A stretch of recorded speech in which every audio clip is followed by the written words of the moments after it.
Yo, what's poppin'? Let me get some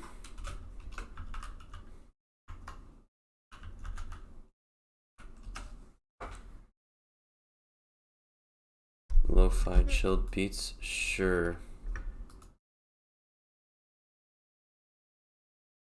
What? This is supposed to be lo-fi? What? Okay, well, I'm gonna just turn this down.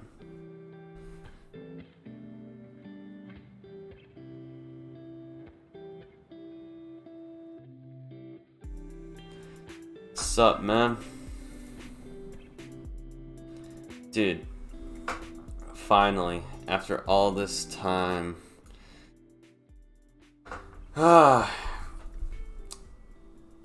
We finally get to watch the Attack on Titan episode of the century.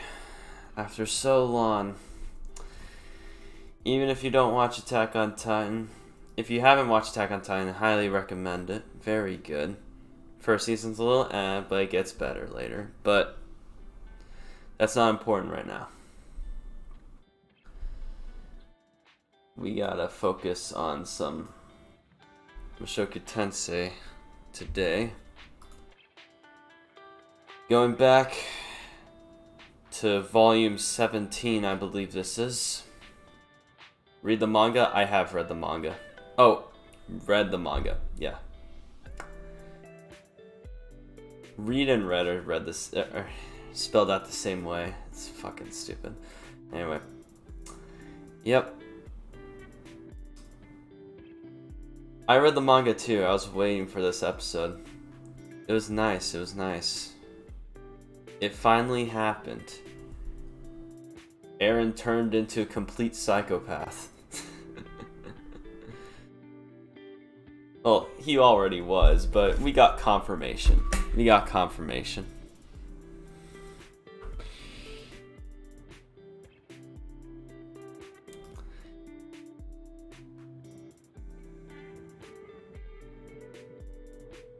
So yeah, back to this.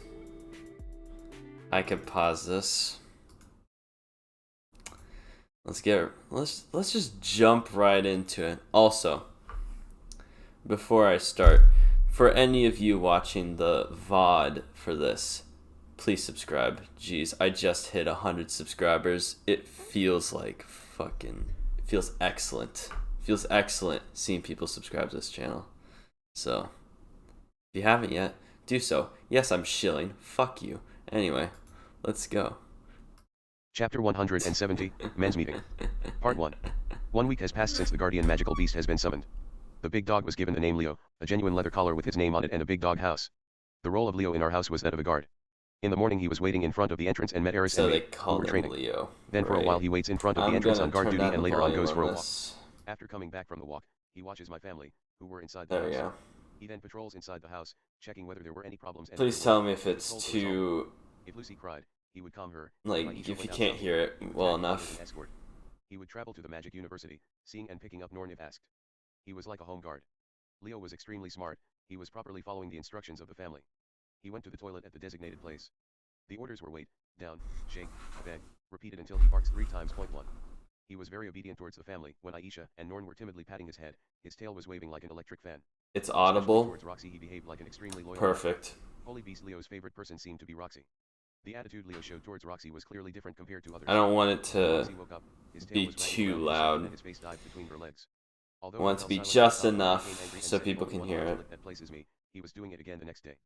Furthermore, even though Roxy went to school on top of the armadillo Jiro, a scene could be seen that looked like Leo was telling something to Jiro while barking. Not only was it unknown what he was telling Jiro, but also whether or not Jiro was carrying that out. There were also the times when Roxy was going up and down the stairs, he was worriedly looking up the stairs to make sure she didn't lose her footings. This overprotection was enough to make me, the husband, feel it was excessive. Why did he go so far for Roxy? But I concluded it was because he was a dog. His nose picked up who was the greatest person in this house. Leo was showing subservient behavior towards Roxy, but his affinity with Eris was bad. Though saying their affinity was bad, Leo gave off a feeling like he was aware that the other side, Eris, was difficult to deal with. Point 2. Eris was fond of dogs and cats. She liked to bury her face into their soft fur with all her strength. That was why maybe Eris has enjoyed Leo's fur to her heart's content when I wasn't looking. The Mad Sword King's strength was extremely intense. I also had experienced that, Oh getting hugged by no, Eris with Eris fighting strength reminded me of feeling strangled hugged by a bear. fucking Leo. I could feel the danger to my life. Jeez. Though I didn't hate to be hugged like that by Eris, it wasn't like I couldn't understand the reason Leo avoids Eris. The only time Leo drew closer to Eris was during the time of the walk. It was only during this time he wasn't keeping clear from Eris and went out together, confirming their territory. The reason was likely physically related. Leo's walking range was wide. Its range was so wide that one might question whether the distance was one trip around the city. Point 3. Considering emergencies, to finish this in a short amount of time requires a fast pace, and the only ones having enough physical strength to run at that pace in our house are only Eris and me. It was at a pace where SYLPHY could also barely make it. Anyway, Leo often chose Eris as the walk's partner. Otherwise, to Leo, Eris may also belong in the same category, being in charge of security. By the way, it appeared that everything in a 1 kilometer radius around our house became Leo's territory. Stray cats no longer were around.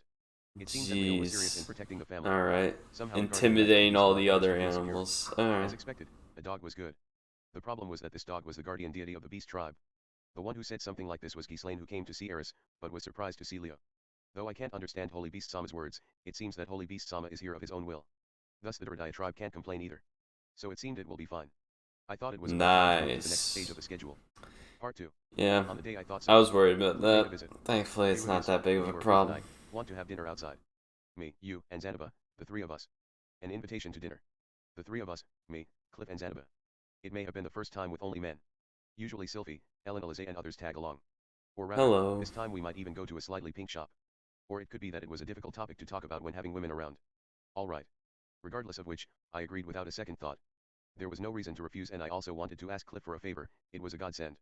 Part 3. At the time when the sun began to set down, I went to the earlier appointed location and met up with Cliff and Zanaba. The store we went to was more classy than usual. When entering, I glanced at the store signboard to confirm the name. Apparently it was called the Red Stellar Sea Eagles Arbor. Point 4. In the three great magic nations, shops that used eagle in their name were restaurants, shops that used falcon in their name were liquor shops, shops that used bats in their name had girls, shop that used horses in their name were inns, and there were many shops that provided those. Point 5. However, saying that there were many did not always guarantee it to be so. There were also patterns, like a shop that originally provided good alcohol and before one knows the shopkeeper became better at cooking. It was only a rule of thumb. The Red Stellar Sea Eagles Arbor Cliff shows was a refined restaurant. Customers seemed to be mainly lower class nobles and wealthy merchants. When we continued, there was a high class private room. According to the waiter's explanation, it seemed to be the restaurant's third best room. He apologized that if they had known that Rudia-sama was visiting the store, they could have prepared an even better room. This was almost like a traditional Japanese restaurant. When I was told we were going out for dinner, I thought it would be like the usual dinner, but it seemed to be a dinner to the letter. Each of us sat down at one end of the square table and were facing towards each other. Now then, Rudius. Do you understand why such a place was prepared? Cliff said so with a very serious face. Somehow I felt that you were angry. Though I did have an idea. Today was Cliff Senpai's birthday, right? 6. My birthday already passed by. Cliff said so in an unamused manner. Was Cliff now 20 or 21 years old? In this world he was already a splendid adult. It wouldn't be strange for people to have 2 or 3 children. Though due to his baby face, Cliff looked like a 15-year-old. Sag. Yes. Very I straightened sag. myself. It seemed like a serious talk. Actually. Cliff's talk. It was probably about Orsted. When I reported back, I told them that we will talk about the details later and left it as it was. It wouldn't be strange if they ran out of patience. For the time being, we think the name of Elenali's child should be Clive if it was a boy, and Eliaclaris if it was a girl. What do you think? 7. Name. Are we having such a talk today? Did I misunderstand? In other words, if it was a boy it will be in melee style, if it was a girl it will be according to the long-ear tribe style. What does Rudius think about this? Clive sounds very smart and it looks like he will become a good politician, but seems to give off a somewhat difficult impression. I don't think Eliaclaris is bad. It is pleasant to the ear and a good name. But it sounds like a master thief would steal something very important away. 8. Giving my honest thoughts, Cliff looked up at the ceiling saying as I thought. Then he faced towards me and said with a straight face. Well, it was a joke. The name was already decided. It was good to hear your opinion, but today's talk isn't about that. Ah, a joke. It was incomprehensible. If it was a joke, laugh more. No one laughed earlier. Surely you know by now, Rudius. It's about your recent course of actions. Zanaba nodded when Cliff pointed at me. It felt like he was also a little angry. Shisho. Whatever Shisho intends to do, I intend to follow you. However, has the recent Shisho not been keeping too many secrets? Is that so? Suddenly, just when we were constructing that dreadful armor, in the middle of it you revealed especially detailed techniques, and on top of all that, you kept it a secret who you were going to fight until the end. To think it was that 7 great. Just before Zanaba could finish, the private room's door opened and drinks were brought in. Zanaba shut his mouth and waited until the table was set. When the waiter left, Zanaba opened his mouth. Yeah, something was telling me they wouldn't help him if they knew it was Orsted. The opponent was the dragon god Orsted of the 7 great major powers. Furthermore, wasn't that forest wiped out because Shisho was fighting seriously? No, it's still there. About half of it. In the end the white flag was raised. There was no other choice but to do that. He can't be thought of anything other than a monster, not killing but incapacitating Shisho, who wore that armor and went all out. Well, Orsted could be considered as a monster. Magic used from a great distance was nullified, in close combat neither hand nor feet were of use. I did not think of myself as strong, but even so I had the intention to do it. Because Shisho did not make a tragic face, I thought he was unexpectedly a nice guy, but that guy was. Zanabo looked down, his body trembling. Then suddenly raised his face and cried out. Wasn't he just like the devil himself? Just the other day, seeing his figure with those eyes was enough to confirm that he was an enemy. Just last week Zanabo met Orsted and was put to sleep. At the time he met Orsted, he was under the But influence would of the curse. Cliff, maybe But still, he wasn't thinking Zanoba, that he was but a bad it's, person. I don't In know. other words, I unless don't we know. actually meet I the think person, he'd the curse probably won't activate. know that Thinking back, I remember winning that against Perugius was warning Orsted's him probably heartbreaking feelings towards impossible. Orsted. I don't know. I I wondered don't if the think curse was harmless I as don't long as think it wasn't damaging. Zanabo To work would under be that someone like much of that, an I didn't idiot. think this as anything but insane. It'd Zanabo take was some stupid as hell because he convincing. couldn't It'd understand the reason. it'd take some To say such things convincing. about someone you just met, the I curse think is Cliff like would losing bail blood. though. I don't know because I haven't seen Orsted in person. Then Cliff opened his mouth and followed up. But Zanaba, SYLPHY, Roxy, everyone views Orsted as dangerous. Since their views of him are all consistent, he is surely an evil person. It was a declaration you would have never thought to come from Cliff, who doesn't listen to other people. Comparing this, however, means that after all Cliff was outside of the curse's effect. To work under someone like that, it isn't an action you'd expect from the intelligent Rudius. Though I wasn't particularly intelligent. However, I have been had. Receiving objections from all kinds of people about working under Orsted, it looks like moving in the future will become hard. But, when I heard to repair that magic armor, it came to me. Cliff said in a tone as if he got it. Then looked at me with challenging eyes. You're going to fight once more, right? Against that dragon god Orsted? At first pretending to work under him, then I kill guess him when you so. see an opening. I guess so. Wasn't it that kind of strategy? No, Orsted-sama was. It's fine if you don't reveal it to everyone. Cliff pushed his palm towards me. I mean, he Point convinced asking to Nanahoshi, improve by so controlling the amount of magic consumed, there you that go. means that we would also be able to use it. In other words, Yeah, if asked he's us able to together convince do something. Nanahoshi, I'm sure he'd At be this able to revelation, Cliff was convince grinning and laughing. Zanaba. 10. Am I right? No, you weren't. Though I wanted to say so, I had a feeling that this was somehow good enough. Leaving aside we will someday fight and this is preparation for that reason, I had a feeling that they will gradually understand that in fact Orsted wasn't a bad person. Cliff Senpai. But it wasn't good to shower someone who looked after you with care with convenient lies. While he may not believe me, I should tell him the truth at least once. What is it? Will you believe me if I said that Orsted was actually under the influence of a curse, and is thus hated by everyone? Eh? Is that so? Will you believe me if I said that I was deceived by a certain evil god and that I had to fight against Orsted? 11. Evil god. Then, is it that guy that is deified through some blood-stained panties or clothes? I'll slaughter you. So, sorry. That was different, yes, I got it. Please continue. Not good, I got fundamentally angry. Point 12. But it's not good to belittle someone's beliefs. Leaving that aside. The result of having met Orsted. For some reason that curse doesn't affect me and after talking to Orsted, we settled our differences. In return for being forgiven, I am to fight against that evil god together with Orsted. If I said this, would you believe me? I myself will not believe this. Zanaba declared so with his seemingly shining glasses. It was absolutely impossible to believe that Orsted was someone who asked others to fight together with him. Now that Zanaba said so. Because Zanaba stuck to his beliefs, Cliff was also confused. He just woke up. Think of it from another view. The Zanaba who doesn't show interest in anything but dolls, that Zanaba was so adamant about someone else. Don't you think this is strange? This is the effect of the curse. Now that you mention it, but no, Zanaba does think properly when it's about you and of course he will worry if there was someone too strange. Was it like that? Was he that worried? While I was thankful, on this particular occasion I couldn't be candidly happy. Orsted was definitely still hiding something from me, so he may not be someone you could completely trust. Even so I wanted to avoid making both of them my enemies by moving between Orsted and human god like a bat. Point 13. No other choice. Let's tell a lie. Alright, let's stick with Cliff Senpai's theory. My theory, what do you mean by that? I cleared my throat once. It is exactly as Cliff Senpai has said. Before long I plan to defeat Orsted. However, the time is not ripe yet. Thus now is the time to endure and I will do as he tells me to. Is this fine? What happened to the talk earlier? The talk earlier, my wish was that it would be nice if it were so. If Cliff saw Orsted, he would become like Zanaba. Then I will leave it like that. With that course of action, from now on I wish to ask for Cliff Senpai's and Zanaba's assistance. Leave it to us, Shisho. Until the next time, let us create armor that even Julie could equipment. Oh, I leave it to you. Though I wouldn't allow Julie to fight, it is better to show at least that amount of spirit. And, I have a favor to ask of Cliff Senpai in particular. What was it? I put what I was going to ask him today into words. Let's change the way of asking a bit. How to say it? Actually Orsted is being protected by a certain barrier. Barrier? As in a magical-based barrier. No, as in curse-based. Hearing the word curse, Cliff frowned. When seeing Orsted's figure, anyone's body will be inhibited and thus will be unable to bring out his usual strength. Was that so? Yes. I lost because of that. Even Zanaba, right. It felt like I myself was defeated by something I didn't know, but now that you mention it, there was definitely a feeling when my body couldn't move. That was definitely his imagination, though I won't say it. Point 14. I see, that curse seems to be difficult to deal with. It already is difficult to deal with. Thus I want Cliff Senpai to do something against Orsted's curse. But my research is exclusively aimed at Elinalize. Whether that will lead to Orsted. Well, if it doesn't lead to him, let us search for a different method. Since Elinalize-san is pregnant, research isn't possible. During this time, at least please give it a try whether the effect can be weakened or not. Cliff was an expert regarding curses. It wasn't perfect yet, but he succeeded in weakening Elinalize's curse. If he was doing research in weakening Orsted's curse, it could be that the curse's fear might be mitigated. Or so was the plan. But will Orsted agree to this research?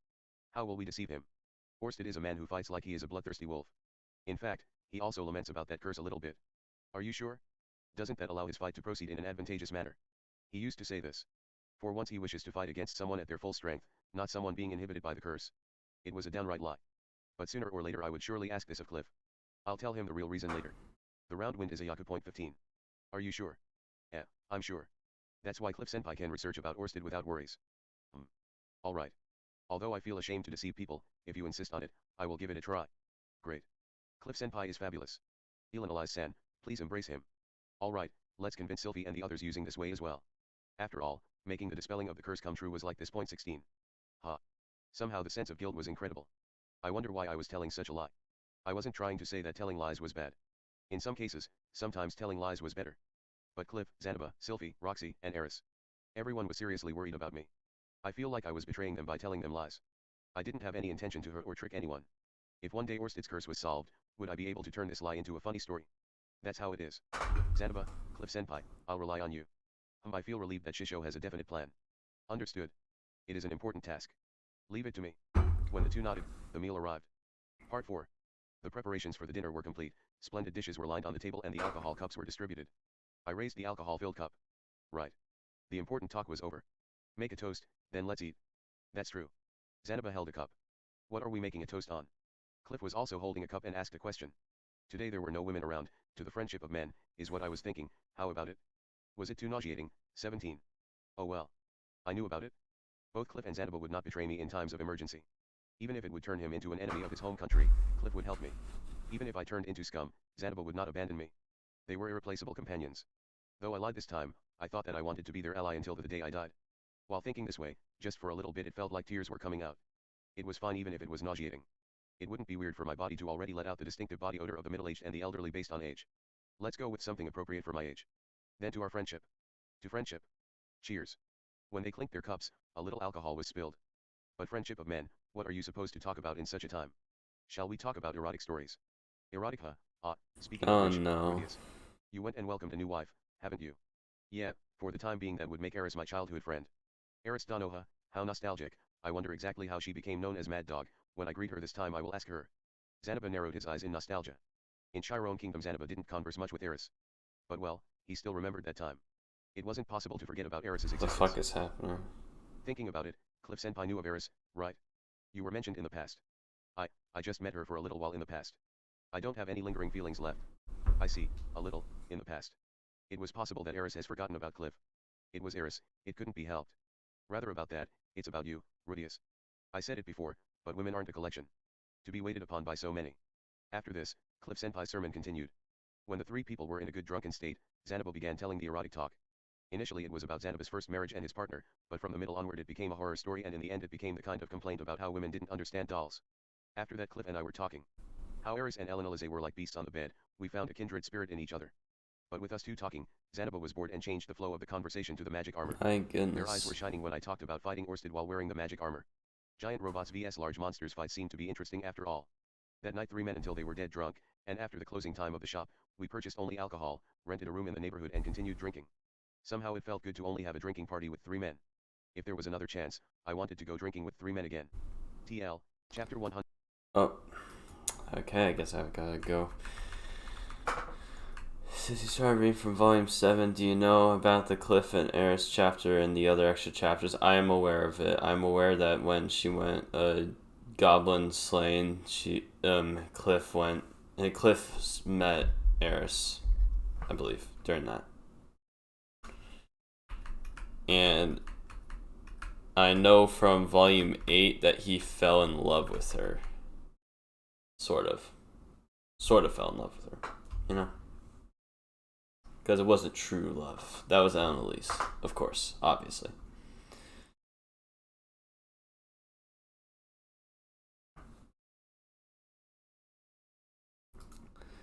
So, women's meeting. Oh, fucking yikes. Side story, women's meeting. Part 1. At the time when Rudius was drinking alcohol together with other men and, while intoxicated, cried out how many has it been. Point 1. Inside the bedroom on the second floor of Rudius's house. On top of the big bed, 3 women were sitting face to face to another, having nothing on other than Oh their nightgowns and wearing. no. Then, we will begin the Grey House's 26th regular meeting. Applause. In response to the white short-haired girl's words, the blue-haired girl was clapping her hands. The red-haired girl It's followed like the a applause with a serious face fucking. while sitting in Caesar. Point 2. It's like a Although the age of fucking one of them has elementary already quite exceeded the school. realm of girl, caution must be paid however, because saying this would make the master of Rudius's house as angry as a great demon god. As long as the appearance is about that of a middle school student, isn't it fine, was the master's sentiment. If this wasn't an alternate world, that manner of speaking would be retorted with that's exactly the problem. Well then, the red-haired woman, Eris made a blank face and took a look at the faces of the remaining 2 women. This woman was pulled over by SYLPHY when she was doing training at night in the garden, and was brought to this bedroom. Without receiving a single explanation, she was slightly confused. The white-haired woman, SYLPHY had cleared her throat with a cough. She was wearing a nightgown that was to Rudius's liking as always, the top and bottom were made with soft fabric. Then, we will give an explanation for Eris's sake, who joined our group a few days ago. The explanation will be from me. Then, the blue-haired woman, Roxy came forward without hesitation. She was wearing a one-piece nightgown and to people who didn't know it would only look like a charming design for children. This meeting was planned by SYLPHY to allow us to easily be in a position to break up discord, allowing us to get on good terms with another. Respectively, there will surely be feelings of speculation, envy, and the desire to monopolize. However, Rudy does not want us to quarrel over such Monopoly. lives. Let us put great effort into SYLPHY making this house formed the especially monopoly. Eris looked down at her own garments. It has a plain, rough appearance. Eris decided in her mind to buy nightgowns tomorrow. Eris, are you listening? And, no problem. Eris steadily nodded. It has been approximately 20 days since she came to Rudius's house. Recently, Eris has been feeling a sense of defeat. Primarily against the height of SYLPHY's femininity. Point 4. Starting from cooking, to laundry cleaning, to Rudius's clothes and finally to the furniture in the house, everything was chosen accordingly to SYLPHY's sense. Gallantly looking after Rudius, helping him out with the practical side of life. On top of that, she helps Rudius out financially by working as the princess's escort. For the short time Eris and Rudius were together, she could not help with either. Point 5. For her to be Rudius's wife, as expected even Eris could not throw in an objection. On the contrary, for her and me to be treated equally was an uneasy sense of feeling. Anyway, if you have anything to say, please say so in this place. Let's not bring forth our quarrel before Rudy. Lately, Rudy seems to be busy. Let's not bother him with our matters as much as possible. I understand. Eris earnestly nodded. Do not fight inside the house. Do not trouble Rudius. Recently, Eris has only thought about being together with Rudius. She blindly believed that by doing so, she'd obtain happiness. Come to think of it, she has only sparsely thought about matters after that, and while reminiscing so, Eris felt like hitting her own head. That is why today's topic of discussion is about each other. We do not know very much about Eris and Eris doesn't know very much about us. Then, let us deepen our friendship by learning more about each other.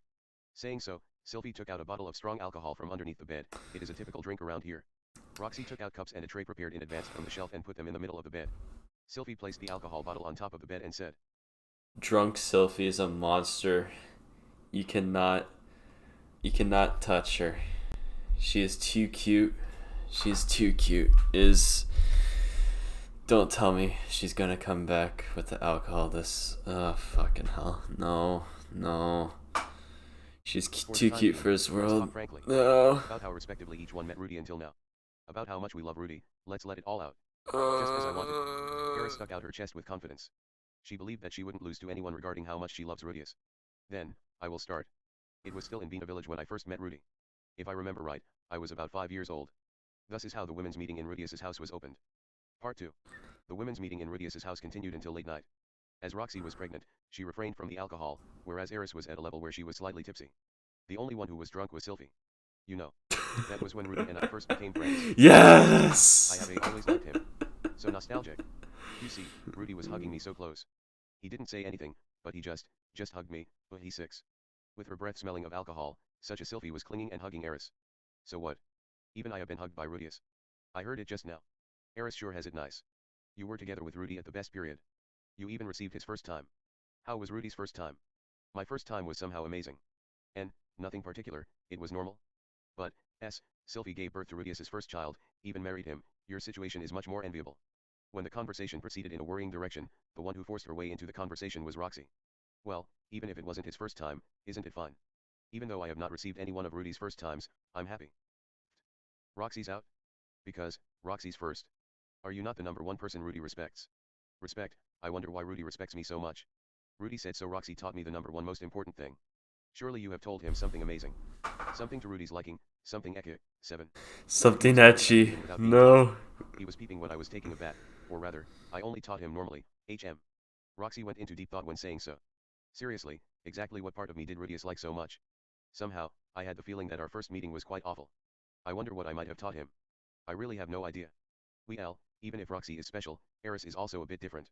I have somehow lost confidence. What do you mean, slightly different? I mean, Eris and Rudy have about the same strength. To be able to stand and fight next to each other is enviable. I meant to try hard and become strong, but I am not even close to Rudy. I feel that Rudy tries to protect me. That I am happy about. Due to the alcohol, the troubled SYLPHY has become hopelessly drunk. However, when seeing this, Oh Eris did not feel no. a sense of superiority. Eris went to the Holy Land of the Sword with the purpose to match up with Rudius.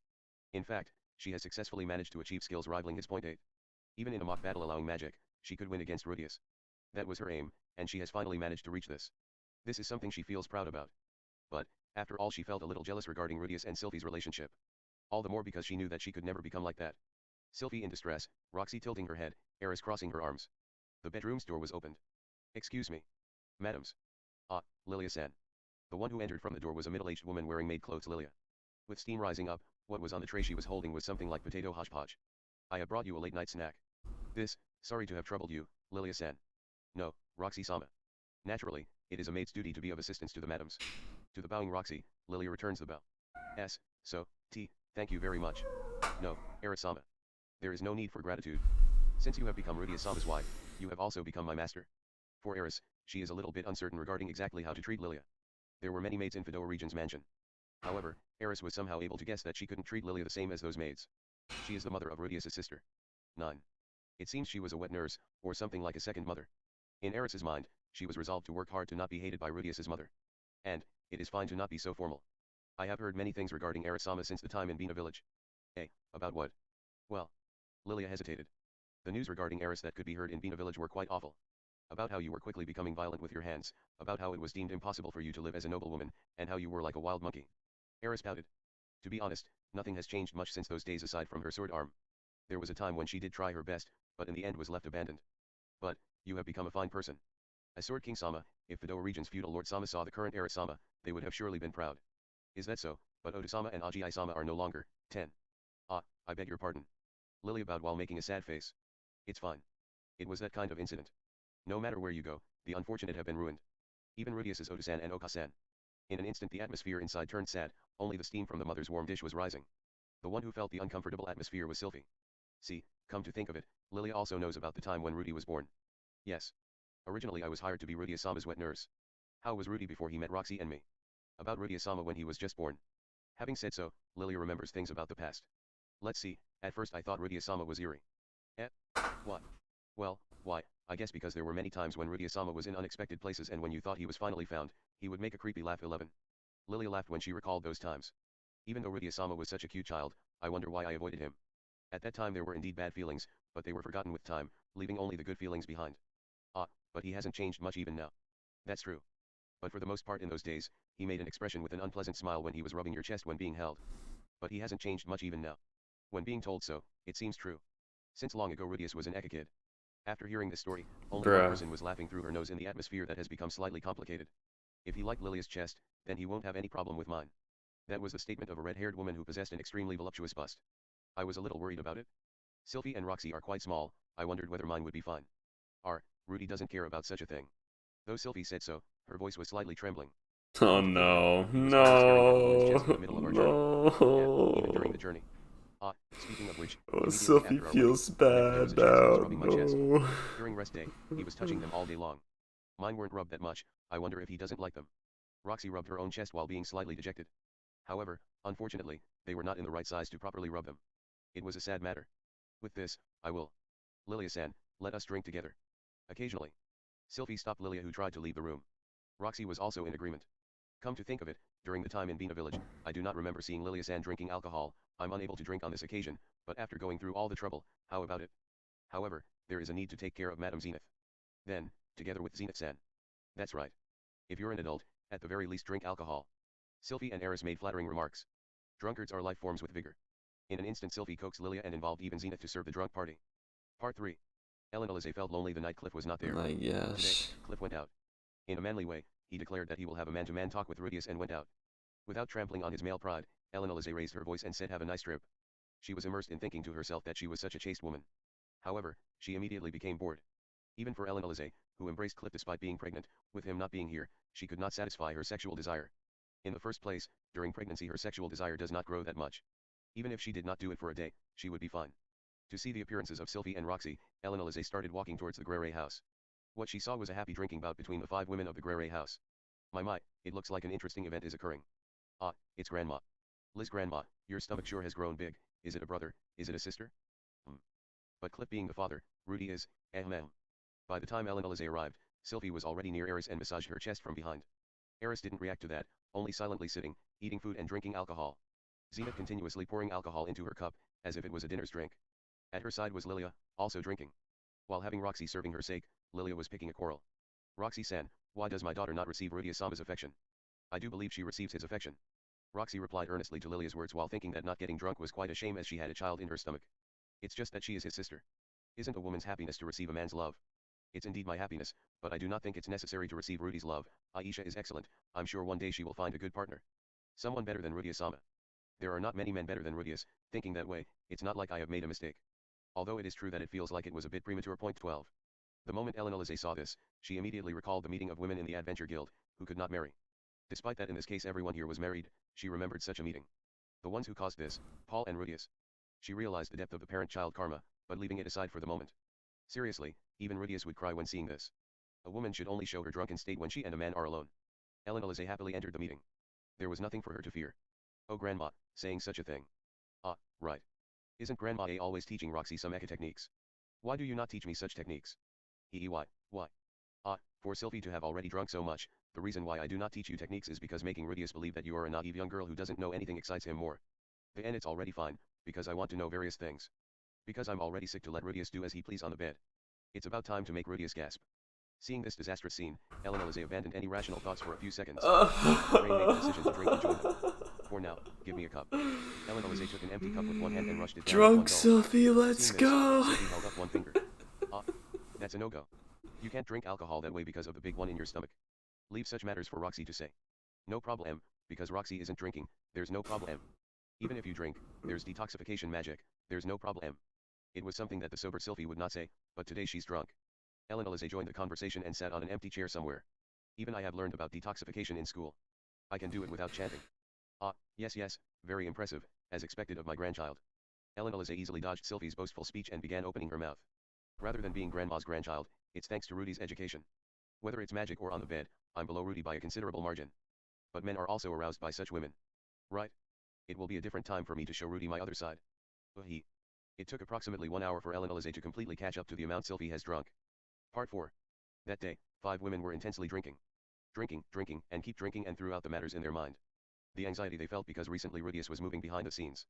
Suspicion towards Orsted and the human god. The optimism that they'll somehow deal with it. With the addition of alcohol, while talking about such things, it gave them a momentary feeling of joy.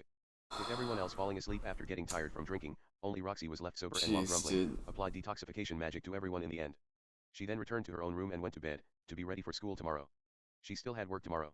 Not until the following morning did Roxy remember the one girl who was not able to take part in this meeting and went to bed while sulking.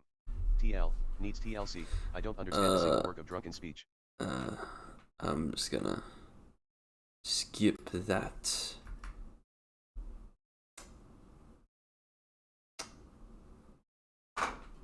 Luke. Cool. We'll see how this goes. Luke. Part 1. When I woke up, I was hugging Xanaba. Though I obviously wasn't homo. Point 1. It was the result of having drunk too much last night. Yesterday's alcohol was good. I honestly thought in my previous life what would I gain by they were both drunk. But I was wrong. There was nothing more delicious and enjoyable than to drink alcohol with male friends. Anyway, we parted ways after we cleared our headaches with detoxification magic and sluggishly ate breakfast in the inn. The season now was summer. There was already no more snow. Very soon the beast tribe's mating season will come. Since my beast animal estrus was all year round, the season didn't matter much. 2. But as expected the surroundings were restless, I became restless as well. Roxy's stomach has already become big, so it was about time she took a break from school.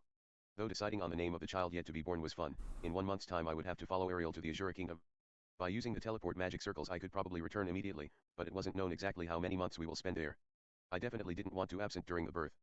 Because in order to give birth to my child, she had to put up with 10 months of discomfort. Halfway through there was little I could do, feelings of gratitude and the like had to be expressed by actions. A child with Roxy. Was it a boy or a girl? Lucy was a girl, I wonder if a boy would be better this time. No, a boy or a girl, either was fine. Come to think of it, Eris said that she wanted a boy. In the previous world, how exactly was the gender determined again? If I remember right, I heard that doing something made it easier for boys or girls to be born. Using vinegar or something like that. I wonder if it was possible to control it with magic in this world. Whatever, either was fine. Whether it was a boy or a girl, it was fine to give it love in earnest when growing up. In the near future surely even Eris's one will be made. Rather the problem was whether Eris was going to behave herself during pregnancy. But even so, Eris has after all become a little impatient. During the middle of it, she confirmed it so many times, this will have done it, right. Or there was no mistake, right. Though Eris's own sexual desires could be said to be strong, when seeing Lucy or the pregnant Roxy, she might be thinking that she got a late start. In the Azure kingdom, to no small extent the perception was that to properly call yourself a wife, you had to give birth to children.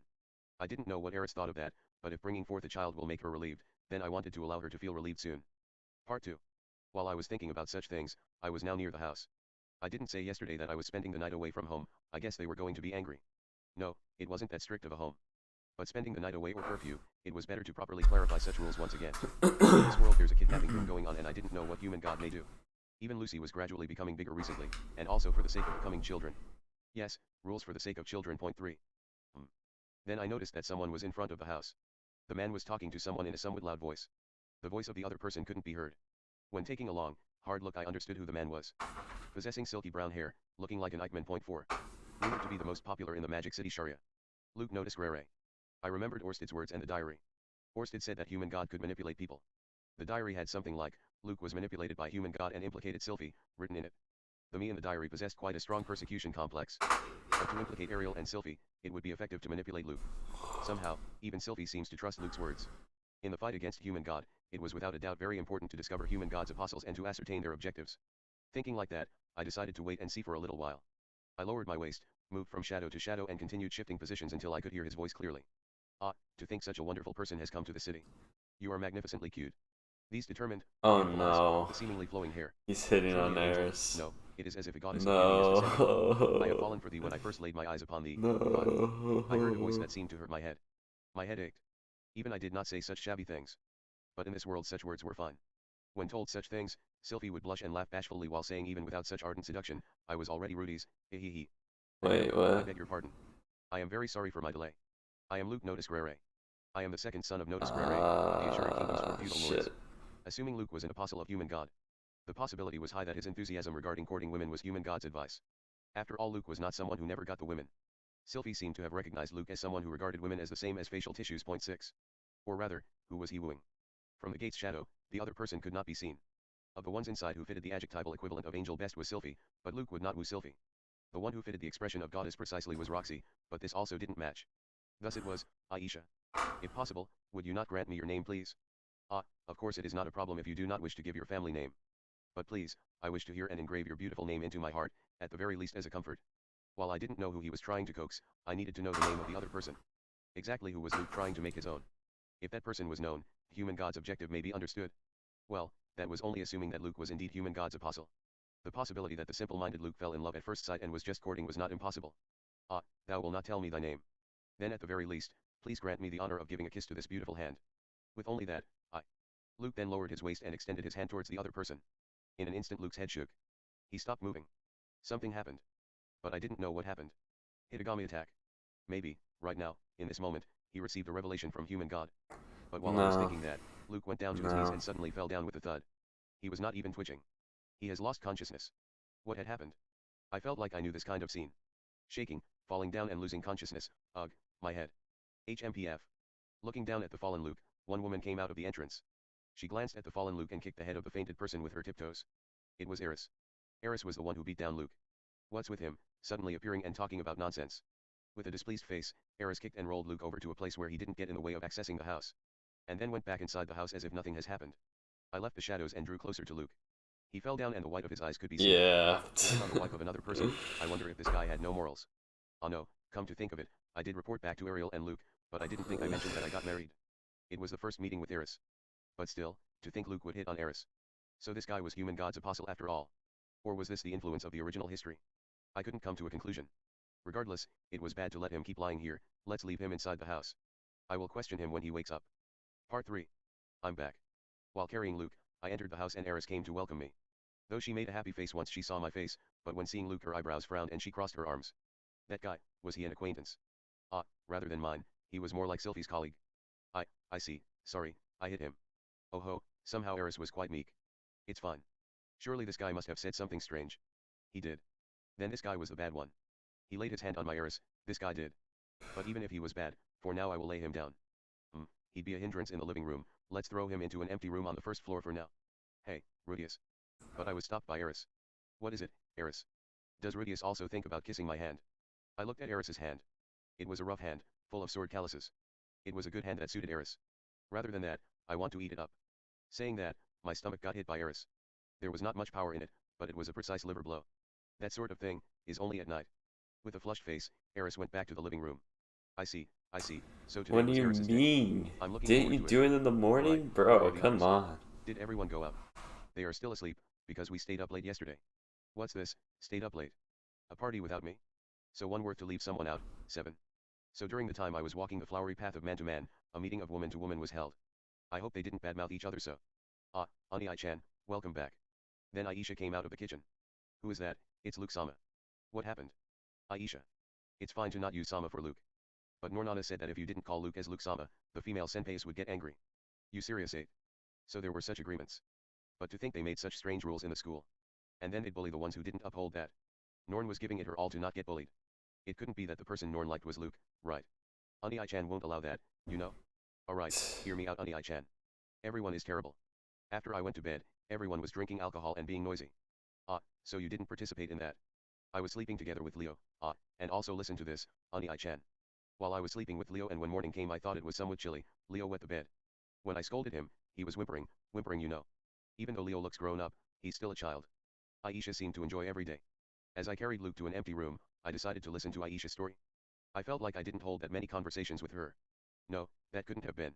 Then, what happened next? Did you wash it? Of course. Then Arisana helped me out. Because I had that experience myself, she would keep silent. She didn't believe me when I tried explaining that I didn't do it. Ani-chan should also explain it. In addition, I have never wet the bed in my whole life. I see. While talking with Aisha, we moved to the living room. There was nothing better than Eris getting familiar with us. Part 4. Before Luke woke up, I went to take a look at the condition of SYLPHY and the others.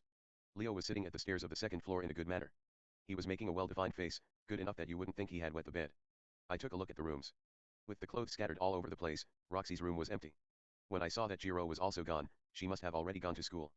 Come to think of it, was Roxy also drinking alcohol? Although in this world there was detoxification magic, I wondered about pregnant women drinking alcohol. I was a little worried. SYLPHY was sleeping in her own room. For some reason together with Ellen Elize. It seemed that last night Ellen Elize came to our house. She probably had time to spare because Cliff wasn't at home. Anyway, waking them up would be bad, I quietly closed the door. Lilia and Zenith were also sleeping. Zenith was sleeping like a child, rolled up like a ball, and Lilia was sleeping right next to her. Because there was still the smell of alcohol lingering a little bit, it seemed both of them were also drinking yesterday. Normally these two wouldn't drink alcohol, I wonder if the drinking bout was that pleasant. For a moment I felt the urge to crawl into that bed, but I went back downstairs for now. When taking a peek into the living room, Eris was dandling Lucy. Lucy was standing on the sofa and tried to catch Eris's hand, while Eris was supporting her with a nervous look. After witnessing such a heartwarming scene, I returned to the empty room. Luke had already opened his eyes. I saw a dream. A dream about an angel with red hair.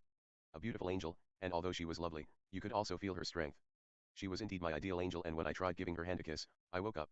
Luke's upper body revitalized, and he was repeatedly mumbling something I didn't understand. Surely some brain damage must be still remaining when he was hit by Eris. No, he said something about an angel from before he was hit. Please calm down, Luke-senpai. There was no angel with red hair. Rudius. Luke looked at me with an absent-minded face. Why was Rudius here? Here was, inside Rudius' house. Just now, at the entrance, an angel, was. Memory disorder. While he lost his memories, the feeling that he met human God was, not there. Luke cried out when he looked behind me. Looking back, Eris was there. She was taking a peek inside from the door, that was left open. HMPF. When taking a glance at Luke, she made one snort and returned to the living room. I wonder if she was worried for the time being. It couldn't be that Eris became interested in Luke, right? The alarm bells of my inner maiden Deus sounded, but it was alright, right? Dude, please wait. how does Rudius just not remember that ship that Orsted mentioned? How does he not remember that shit? This guy's completely clueless, I swear. I held back Luke, who tried to jump out of the bed. Luke grasped my shoulders, got closer and said with a desperate face. Rudius, the fact that she was in your house means that she was your acquaintance, right? Tell me, exactly who was she? She is Eris Grere. She is the woman, who became my wife just the other day. What, a wife? Luke froze. Then she is your, woman. That could be said so. It might have been more accurate to say that I was her man. Is that so? I'm sorry. When I apologized on reflex, Luke was puzzled. Why are you apologizing? This would be first come, first served. Rudius is that may be Eris's bitch. This may be because I heard Orsted's story, but somehow there was a sense of guilt. The history, where Luke and Eris should have been together. There was a feeling like I received home deliveries that I shouldn't have gotten, but still arrived at my place. Sag. No, even so it doesn't change the fact that I became Eris's home tutor, traveled through the magic continent together and had our first times together. As I worried, Luke let out a sigh. It was often the case that multiple men fall in love with one good woman. It was also often the case that multiple women fall in love with one good man. He suddenly began talking. Men would keep as many women as they could handle. But there was no reverse. God didn't create humans that way. After all, a man could teach multiple women at the same time, but women could only make a child with one man at a time. Among some demon races, there seemed to be women who could make children with multiple men at the same time, but human race wasn't like that. It was a rather man-orientated way of thinking. Though I thought that the opposite could also exist. Oh my A gosh, single what woman the with multiple fuck? men, it was a reverse harem.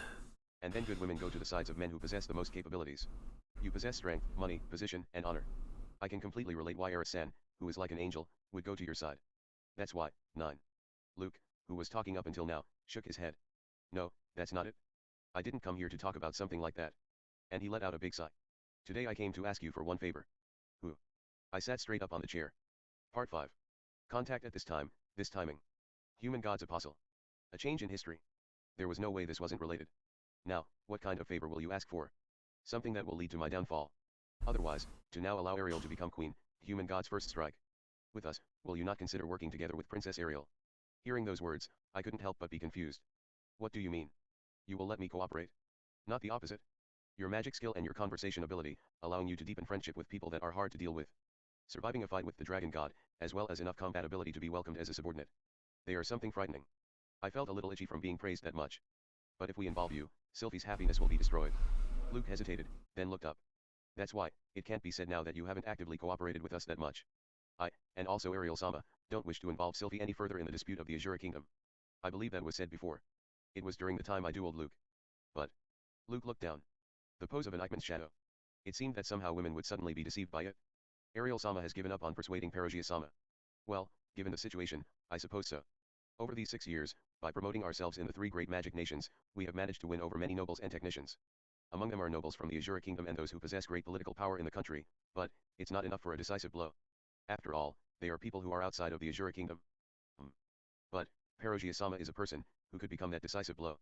He possesses overwhelming political power, forcefulness of speech and compatibility in the Azure Kingdom. If that patch existed, Ariel's path to become queen would make a great leap forward. Of course, it could still not be said with certainty. Luke was serious. At the least I could not feel that he was deceiving or telling lies. A necessary person that was needed in order to make Ariel queen, Perugius was thought of highly. However, originally it was a plan that came down. Even without Perugius-sama, we believe that we can manage one way or the other. The time of preparation would take a few years more, but even so, I believe that the chance of victory was still there. I wasn't so sure about those words. According to Orsted's story, the news that the king fell ill should still take 20 days. If you had heard human God's advice beforehand, I think the words just a few more years wouldn't have been said. And then, I want you to lend me your strength, in order to become the decisive strength to ensure our chance to win. I have absolutely no understanding of politics. There's also the possibility that I won't be useful for anything. You are a man of a much larger caliber than we thought. I'm sure that just by being yourself, you will become an appropriate strength. I'm not that great of a person in particular. Even without being someone great, your military power is dependable and you have personal connections. Perugius-sama, Dragon God, Demon Lord, a foreign prince, the grandson of Holy Mealy's Pope, Duradaya tribe, Silent 7-star. Just your personal connections as an individual is quite something. I won't ask to allow us to use those personal connections. But, a person with those personal connections possesses something. I want that something, no matter how small, to turn towards Ariel-sama. Thinking that there was something lying underneath all those words of praise, was probably because my association with Luke was rather shallow. But still, which way was it? Was Luke an apostle of human God or not? There were also Orsted's instructions, so even without Luke asking for a favor, I intended to support Ariel. But was it within human God's expectation or not? For now, should I see how he reacted? 10. Was that, on whose instructions? Instructions? No, it is not Ariel-sama's will. Were you given advice by someone else? It was on my own judgment. Does the name human God sound familiar? Human God, I heard it at Perugius-sama's place. What is that? Well, supposing he was human God's apostle, he wouldn't honestly answer me. During my time I didn't say a word to anyone. I wrote it down in the back of my head that Luke had a mysterious face. Indeed, it may sound contradicting. We also want SYLPHY to be happy. If we involve her in the dispute of the Azure Kingdom, that happiness will be destroyed. If treated as an insurgent by the Azure Kingdom, even the 3 great magic nations will probably not offer protection. That was also scary for me. In the diary, Zanaba was killed by the Holy Mealy's country. To make an enemy out of a country means you didn't know what they might do. I was certain that I would be able to fight all right. If I hit them seriously with magic, I could annihilate a rather great number of enemies at once. If the magic armor's repairs are finished, to a certain degree I would be able to overwhelm them in close combat. Even Orsted said that he didn't intend to go all out. On the other hand, it would be alright to be hostile if you can win in a head-on fight. That was the logic of children. There were idiots who would challenge a wrestler to a fight with empty hands. Being stabbed in the back with a knife, being poisoned or otherwise use money to apply pressure. If you couldn't defeat someone by using force, it was fine to win by ways other than force. The me in the diary was strongly linked with the country and had self-protection. Point 11. Fortunately I wasn't chased by the Azure Kingdom, but when asked by Mealy's to hand me over, they were told no, because to an extent I was useful to the country. I wonder how it will turn out this time. Because Leo was here, I wonder if they will refrain from laying their hands on us, because other countries feared their relationship with the beast race would deteriorate. I wonder to what extent Leo will protect my family. Orsted said that it would be fine if I had a guardian magical beast. He said something along the lines of letting a guardian magical beast with a strong fate try to protect them, my family would be protected. But I still wonder if just one dog would really be alright. But if it's you. I think that even if we involve you, who has the backing of the dragon god, wouldn't you be able to keep SYLPHY happy? I wonder about that. Orsted had weak influence in various places. Even though all people living in this world knew of the existence of the 7 great major powers, they didn't seem to completely understand exactly how strong or amazing they were. Even if I have the backing of the dragon god, there still exists personal danger to my life. Well, that's true. Luke said in a single breath. He looked straight into my eyes. That's why, right now, this is nothing but an appearance for appearance's sake. I want to make Ariel Sama queen, even if SYLPHY's happiness will be destroyed. Luke was staring at me with glaring eyes. I received his gazes without averting my eyes. Strangely enough, I didn't think of it as unpleasant that SYLPHY was slighted. Luke's eyes might have been unexpectedly strong. From the strength of his glinting eyes, that was enough to make you think that to achieve his objective he would throw everything away. I could feel a sense of ghastliness that reminded me of Rudyard. I ask of you, will you not lend Ariel Sama your strength? Since there wasn't a talk about what would be awarded if Ariel became the queen of the Azure Kingdom, it was probably because this talk was not through Ariel, but based on his own judgment. That's why it was asked of you. Thinking back. For example, even when I was manipulated by human god, I was still myself. On top of receiving advice, I also desperately thought to go towards a better direction. Luke might be the same. In his own way, Luke might be frantically giving his all. Thinking about it, I do want to lend him my strength by all means. But what I'm fighting against is neither the Azure Kingdom nor Ariel. It was human god. If I went to Ariel's side, there was the possibility that it was according to the expectations of human god, and in that case, I must definitely consult with Orsted. Let me consult with my surroundings for a bit. Having said so, Luke made an expression as if he wanted to cry and laugh for an instant. He must have thought he would be refused. And then he slowly stood up. Understood. I'm sorry about it, saying something impossible. No, the official answer will be at a later date. I will definitely give a reply. With his shoulders dropping, Luke left the room. I followed him to send him off. From the small room, passing through the corridor to the entrance. On the way I looked up the stairs to see Leo, whose position hadn't really changed much since earlier. Sitting at the stairs of the 2nd floor and making a small growl, as if saying you wouldn't be allowed to pass here. As expected, Luke was black. Though I didn't know if Leo's sense of smell could discern whether or not someone was human god's apostle. Probably because she heard the growl, Eris's face appeared from the living room. When Luke saw her, he promptly placed his hand on his chest and made an elegant bow. Madam, even if I didn't know, please forgive me for earlier. May the day come when we meet again. Eris grasped the end of her skirt and intended to lift them, but noticed she wore trousers, made an awkward face and crossed her arms. Next time, I will properly provide hospitality for a guest. Oh my gosh. Thank you very much. Now then, that's such an please excuse Eris me. move, I swear. Wow, Eris, everyone is still sleeping, don't let out such a loud voice. Just then SYLPHY came down from the 2nd floor. Looking sleepy, she stopped moving when she saw the figures of Luke and me. Welcome back Rudy. Luke has come. What's wrong? Did something happen to Ariel Sama? I just dropped by, because of some small matter. Well, take your time. Do you want to have some tea? 12. No thanks, I was just about to return. I see. I will also go back in a short while, until then please take care of Ariel Sama. Sure 13. Luke made a lonely laugh, then left my house. SYLPHY and I were seeing him off until he left the entrance. Luke's sad, dude. Like it's not his day. Something that started to move. My heart felt such a premonition. Preparation time was already over. Speaking of what was done, the guardian magical beast Leo was summoned and I asked Cliff to solve Orsted's curse. What was done was little, the feeling that there was a lack of preparation couldn't be denied, at the very least, let's say that I will go with fighting spirit. Point 14. While thinking like that, I decided to call forth Orsted. TL, literally.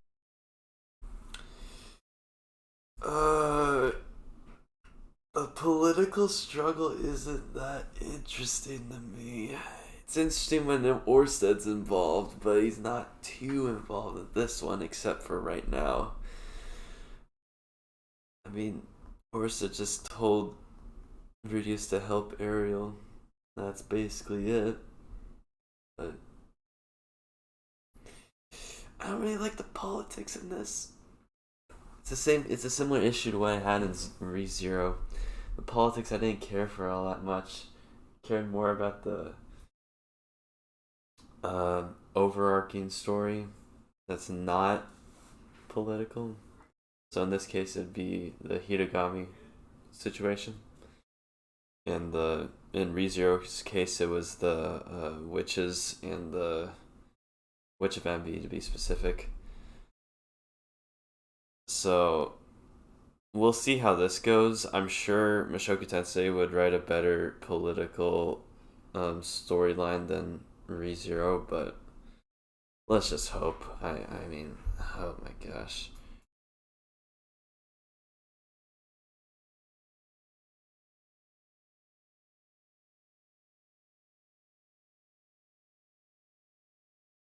You won't say a thing. 172. Make your decision. Part 1. Using the said ring to call. I'll stick with it, but it's right now it's he seemed to be nearby. In that case, it would have been fine to it's call being carried by a slice of life shit. I went to the hut in the suburbs as I was told to. Orsted was waiting, with his arms crossed. His pose was as if he were asleep. His waiting pose was as if it embodied the word waiting. Somehow I had the feeling of being sorry to have made him wait. I'm late. No. Yeah. Our greeting was understandable. Who have just started going out with each other. After I greeted him, I told him everything about what happened this 1 week. First was about Leo, who became a guardian magical beast. It looked like there were no problems with this. Rather, he was surprised that such a big shot came out. Because the holy beast was summoned, the safety of my family was guaranteed. It was a sealed deal. Point 1. Nice. The beast seems to have been such a significant existence. Impressed, he whispered in a small voice as I thought, Roxy's child was special. After being told that your own child was something special, I smiled a bit. I also told him about asking Cliff to solve his curse. Orsted also gave me his approval regarding this. Every once in a while, Cliff will come to this hut to develop a magic tool for Orsted's curse. While I didn't know whether results would come out, with the curse still remaining, I told him about the pose I will assume. I'm forced to follow Orsted, because he took my family as hostages. While Orsted's expression you did not like change, that he went political out I see part and of gave me his ReZero? approval. I received quite a scolding, because I had no contact with Ariel over these last 10 days. That I was worried about Ares and Leo, as well as that I intended to wait for the right timing to introduce Ghislaine. The whole political part of ReZero is like, Emilia wants to become the princess. But guess what? Everyone's a racist, and she can't do it unless she becomes really successful and impressive. And many people don't like her because she's an elf. A silver-haired elf. So that will be very difficult to do. And it's just the stupidest fucking thing. Oh. My bad. Yeah, I misread it. Yeah.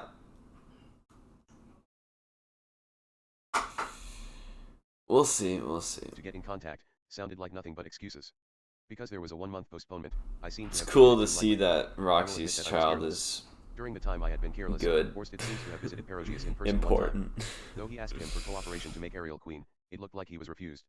In a stubborn attitude, Perugius said that until he ascertained that Ariel was worthy of becoming queen, he himself won't move. Amazing, Perugius-sama. Although he should have been quite scared of Orsted, to think he would clearly refuse him. I admired him a little bit. But, leaving that aside, I also talked about how during the time, Luke came to my house to make contact with me. That Luke came to ask for support.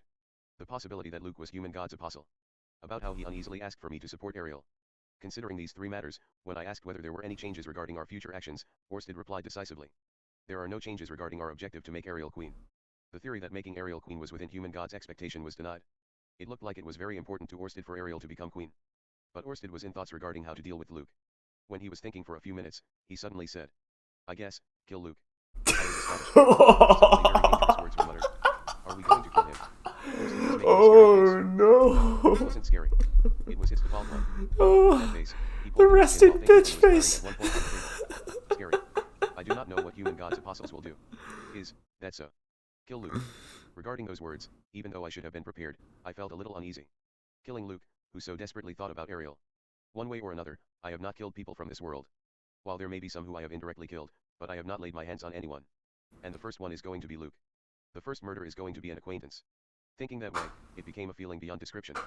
But at the same time there was a feeling like, well, it couldn't be helped. And if he were going to become a danger, then it would be better to kill him. I could not allow losing myself in momentary feelings and then be caught in a predicament. It was that kind of feeling. But still, I wonder if it was acceptable to kill people, just because it couldn't be helped. I did not intend to worry about morals regarding murder. But regardless, there was still some reluctance. About murdering people, I was much more evasive in that regard than I thought. But still, it was not decided yet that he is human god's apostle, right? Though they were words filled with hope, Orsted shook his head. No, if he called you out with such a timing, it is certain. Oh, Timing, fuck. that is to say. Hearing that, Orsted nodded deeply. Neither have the negotiations. Something's telling me it's just a broken down, nor has the coincidence. information regarding the king's illness arrived yet. In that situation, he called out to you. I can completely see through human god's intentions. The tone of the last words Orsted uttered were indeed filled with hate. As expected, Orsted held animosity towards human god. If so, why did he say to cooperate with Ariel? Shouldn't it be the other way around? If he didn't wish for Ariel to become queen, it would have been better to keep me away. The objective is to control someone in the Azure kingdom and make you fall in a trap. Human god right now cannot see your figure. Thus he is using Luke. He intends to observe your actions similar to listening to sounds through a wall. So Luke is a spy too. A miserable spy is a possibility. When thinking about the risk of something happening while traveling, it would be better to leave out Luke. The possibility that my actions and conduct will give away Orsted's objective. Taking these into consideration, it was indeed better if there was no spy. It would be difficult to guide Ariel and the others, while hiding important matters only from Luke. But, killing Luke, wouldn't that for example have some influence on Ariel-sama or other people? What do you mean? I took the talk from a few days ago into consideration. It was about the issues that will follow after killing Luke. Derek read back. Yeah, that is an interesting aspect of the story now, isn't it? Right now, he no longer exists. Thus the possibility exists that Ariel emotionally relied on Luke. If Luke was killed, Ariel would be alone. Well, there were still her servants and SYLPHY. It indeed felt like Luke's portion was the biggest one. It wasn't love or affection, it was rather close to the feeling between Zanaba, Cliff, and me. Yeah, I guess the main suspect is would never betray me. Luke now, isn't it? Human god may have already taken into consideration that it would be found out, and is either daring Orsted-sama or me to try and kill Luke. If Luke died, there was no knowing what would become of Ariel. People are weak. They may look strong, but there were also times when they suddenly turn useless. I knew many cases, who became like that. If she was manipulated as a puppet, that was still fine. As I thought so, I read Orsted's facial expression. That possibility also exists. To the Ariel I knew, Luke was also a useful person. If he wasn't there, Ariel may not have managed to become queen. It seemed that Orsted was troubled if Ariel became a good-for-nothing puppet. Perhaps, for now, it would be better to let Luke go free. Of course there was also a feeling of not wanting to kill. Luke was also SYLPHY's close friend. And he was also my cousin for the time being. The relation may be weak, but he wasn't someone I wished to see dead. But at best they were just words. Regarding my own feelings, the part where I shirked from killing people was strong. Maybe taking that into consideration, Orsted quietly replied. That's true, let us do it this way. Yes. When it comes down to it, there may be a need to kill Luke in the end. If I killed him, I wonder if SYLPHY will resent me. I wonder if she force a divorce. Just thinking about it, my stomach hurt. Nah. But if it came down to killing him no matter what, I will be prepared for it. For now, this was enough regarding the matter about Luke. You have told me before that human god cannot manipulate a great number of people, right? I dug deeper into the matters I wanted to hear. That is, exactly up to how many people can he manipulate? Previously, Orsted once said that human god could not manipulate a great number of people at the same time. In other words, doesn't it mean that he could manipulate more than one person at the same time? It is not certain, but in the past I once fought against 3 apostles at the same time. Thus, it is probably up to 3 people. 3 people. It was surprisingly few. The possibility that the number of people he was manipulating beyond that. Only 3 people were prepared to kill me and there were no direct attacks afterwards. Thus, it was fine to think up to 3 people. Who were you fighting against? They were the Sword God, North God, and a Demon Lord. Orsted has killed them in return. 2 in the 7 great major power class, and a Demon Lord. Even after he amassed such war potential, they were unable to eliminate him, human god could only give up. Honestly, if something like that was sent I would stand no chance. Well, I intended to do what I could. Just like in my case, he would have to spend a long time to change fate. Human god seemed to like Pythagoras which point 4. I just wonder why it is up to 3 people. That is because that was the limit of that guy's future sight ability. So although he can see the future of 3 people at the same time, any more was impossible. That is right. So in other words, if he didn't use his future sight, it was possible that he could manipulate 4 people. No, it was unlikely for him to gamble on humans without using chief future sight. Basically, it was fine to think that they could not increase to more than 3 people. Based on that assumption, let's confirm regarding this times case. Assuming Luke is 1, so there are 2 more. Though it is not certain that there are 3 people manipulated at the same time. That is true. But I think the possibility that there is going to be at least 1 in the Azure Kingdom is high. How about it? Why do you think so? If human god doesn't want Ariel to become queen, wouldn't it be a good plan to manipulate the people hostile towards Ariel as well as the ones near her, doing something like selling information? Even without doing something like that, human god could. No, there is meaning in telling the others about your actions. Orsted nodded, convinced. Well, when thinking it through, human god could read people's minds, so there was no need to do something like selling information. Enough was already told from Ariel's progress, who became unsteady because of me. There is also the possibility that in some completely different place, he is doing something. For example, like attacking my family while I am away. Since the holy beast became the guardian magical beast, even human god cannot lay his hand on them that easily. That beast holds that much power. More than Arimanfi. It cannot be compared to Perugius's created spirits. Just by looking at the dog, who wet the bed, those words were hard to believe. However, since it was Orsted who said it, it will surely be alright. Regardless, there was no way to confirm it. Anyway, just like how you expected it, human god has one apostle in the Azure kingdom. Uncovering that person will be the key in the fight against human god, right? That will be so. I do not know the last person. Though it is possible that he is moving on a completely different matter than ours, do not loosen your guard. In order to achieve our objective, in the fight against human god we had to ascertain the 3 apostles and defeat them. I guess it will become something like a repetition. On this occasion, it was to make Ariel queen. Luke was one apostle, high possibility. The second and third person were unknown. Is there a person who can be said to not be an apostle with certainty? Even if it was useless, I still asked. Regardless of who becomes an apostle, there was no change in what had to be done. But still, if Zanaba or Cliff became apostles and it becomes where there was no choice but to kill them, I will most likely become lost in what I have to do. Your family is safe. In addition to the bracelet, there is also the guardian magical beast's influence. Cliff and Zanaba are. There is a possibility for them, be careful. You serious? I don't want that. By any means, isn't there a method for them to not be manipulated? There is no such thing. If necessary, you can warn them about following the advice of whoever calls himself human god. Though I think it would be useless. Useless. Is that so? This is unfortunate. Well, it is a question of possibility. Even human god wasn't manipulating just about anyone. Zanaba and Cliff were not targets, let's pray so. Any god apart from human god. In the meantime, for Ariel to become queen, I will request Perugius's cooperation. This course is fine. Do not be neglectful of human god's apostles. Yes. For now, the course of action remains unchanged. Let's put effort into contacting Ariel this time. Part 2. In the end, magic items were lent out by Orsted. Another blank check just tossed out in the wind. I decided that it would be advisable to treat the equipment as a loan. What was lent out was the promised robe. The color was of the robe was gray even though I didn't ask for it. 5. It was close to the gray color similar to what I used to dress in until now. This robe is something that the great sage Tishana wore 1000 years ago. The material makes use of the Death Adder rat skin and was sewn together using a thread imbued with magic. It has considerable magic resistance and is highly blade proof. This is also a magic item that has been in a labyrinth for a long time, and when wearing it, the weight of the wearer is reduced by half and it is possible to move like the wind. For you who cannot wear fighting spirit, it suits you well. 6. So was Orsted's explanation. When listening to the story, it sounded like it was amazing. Are you interested in how much it is worth? Over these few days I have brought them over from the Dragon Tribe's vault. If sold, it would be worthless in its own way. This is to protect yourself. Use it by wearing it. 7. These words stabbed me like a nail. 8. What was the Dragon Tribe's vault like? Was it overflowing with items like this? Surely it was. Like boots when opening a treasure chest or like a wrapper found in a hidden door. 9. For now, with this robe the fighting power would rise. There was a big difference when comparing it with the magic armor. Let's make up the difference with courage and wisdom. Though I had neither. Let's give it my all. Part 3. On that night, I called SYLPHY to the bedroom. Yeah, that's basically I had to first it. talk it through with her. As if she had guessed from my Dude, serious he's just expression, a... she didn't change into Orsted night is just a and beta wearing day tester, clothes. dude. If we were having a serious talk, it would be fine with those. Then, Orsted knows how what everything's did we gonna talk go. about? I heard that while SYLPHY was He making a strongly worded grinded expression. before So, everyone. I will be straightforward. It was decided that I will provide help to make Ariel Sama queen. Hearing those words, for a moment SYLPHY made a puzzled expression. She then laughed happily, but made a puzzled expression again. Decided. In other words, it isn't Rudy's will. It was Orsted's order. After saying that, SYLPHY's complexion clearly changed. As I thought, it would have been better to not have mentioned Orsted. 10. No, the other way, maybe I should tell everything. That depending on the situation, there was the possibility of killing Luke. But should that be said? The possibility is at an early stage. When hearing that, what would SYLPHY think?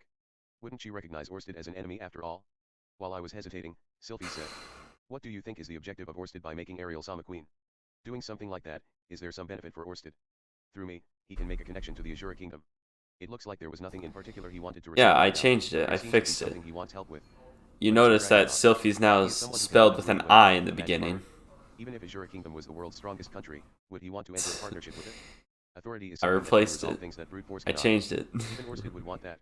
To use it The somewhere. meme is dead. Sometimes case was a strategic move.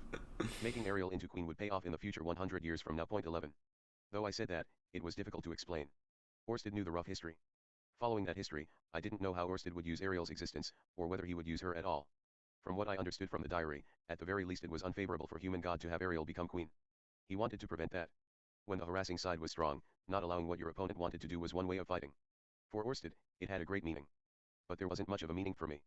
By helping Ariel become queen, there was no doubt that I will be affiliated with Ariel's faction. And then I will be dragged into the muddle amongst nobles. There was demerit. 12. To be honest, I didn't think there was much to gain from balancing Azure Hello. Kingdom's connection with that demerit. 13. According to my own feelings, I didn't want to help Ariel. But let's be positive this time. Point 14. Ariel becomes queen, Ariel Banzai. Point 15. When her best friend achieves her objective, SYLPHY Banzai. Hampering human god's Banzai. purpose, Orsted Banzai. SYLPHY will fall in love with me again, Orsted will make sure that I am a useful guy. Alright, it was full of merit. Well, even if Orsted is plotting something, it shouldn't be a bad subject for Ariel. Well, that's true. There were many bad people in the Azure Kingdom. When thinking about having bad people clash with bad people, it may be a good idea. SYLPHY was bitter. I wonder how Orsted is reflected in her eyes. In my eyes he looked like quite a bad person, but I wonder if it looked like it was even worse. Point 16. I wonder if he looked like someone who would kill the other person who bumped into him. Well, I couldn't refute that. It is up to Ariel-sama to decide whether or not to accept Orsted's assistance. SYLPHY narrowed her eyes when saying so. As for me, I want a guarantee that Orsted will not betray us. A guarantee? That's right. Why is Rudy thinking that Orsted won't betray us? It wasn't like I was thinking he isn't going to betray us. In fact, it looked like he was still hiding something. But when compared to human god, I believe him. When calling him, he will come immediately. I don't think he won't betray us. But Orsted's correspondence was sincere. He will not turn into an enemy if I continue showing him no hostility and prove that I am useful. Is that so? SYLPHY was still making a slightly incomprehensible face. Understood. Whether Orsted could be trusted or not will be seen on this occasion. Is that fine? Because even if we argue now, there is no point to it. It looks like Rudy decided to trust him. Well, true. Then it will just become repeated arguments. SYLPHY took one deep breath when saying so. She straightened her back and looked into my eyes. Rather than that, it would be good to talk about the future from now on.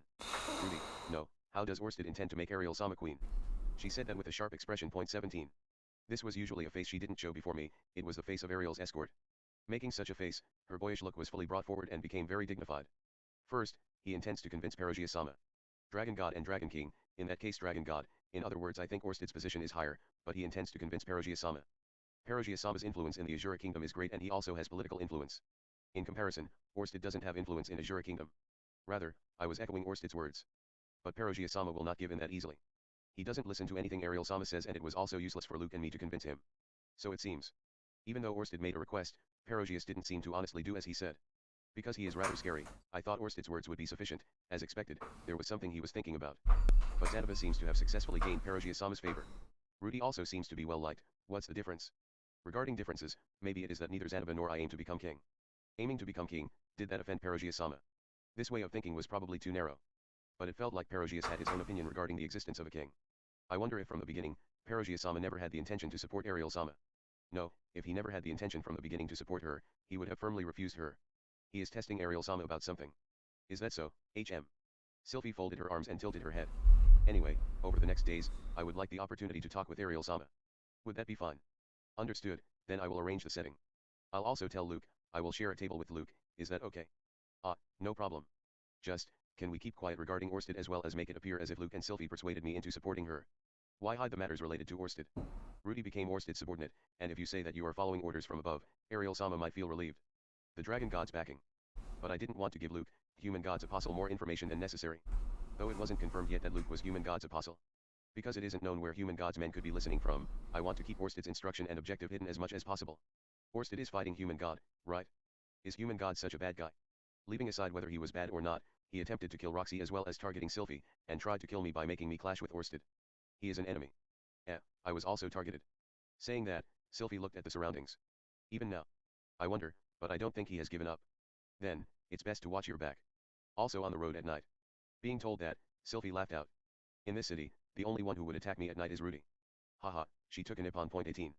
Then, let's attack her tonight without reserve. Thus I managed to meet with Ariel together with SYLPHY. Part 4. And so. However, the talk didn't end yet. When saying you would help Ariel-sama, Rudy will also be going to the Azure Kingdom, right? Well, that will be so. It's not like I can say right, goodbye just after the persuasion 19. Surely there will be some in the Azure Kingdom, defeating human god's apostles must be done. Finding a woman called Tristina must also be done. And this didn't need to be said, I will have to go to the Azure Kingdom. I also wish to be taken along. I know that Rudy wants me to look after Lucy. I also know that both Ariel-sama and Luke want me to live happily in Sharia. But still, after all I want to help. Because until now, I have always been together with Ariel-sama. As SYLPHY said that, she held my hand. Her soft hand was grasping my hand. It was a strong grip. Please, Rudy. Please take me along as well. I returned the grip on SYLPHY's hand. To be honest, I wanted SYLPHY to stay at home. It was my ego, but I wanted SYLPHY to look after Lucy in a safe place.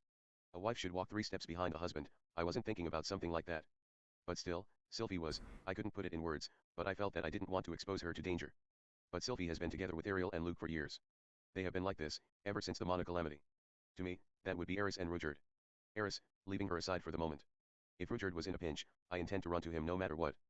There was such an obligation for Ruijerd. Though I would hesitate when weighing the lives of my family. But even so, helping Ruijerd occupied a high rank in my order of priorities. Surely SYLPHY also felt that way. Surely she was also thinking that family was of course important and that Lucy must be brought up.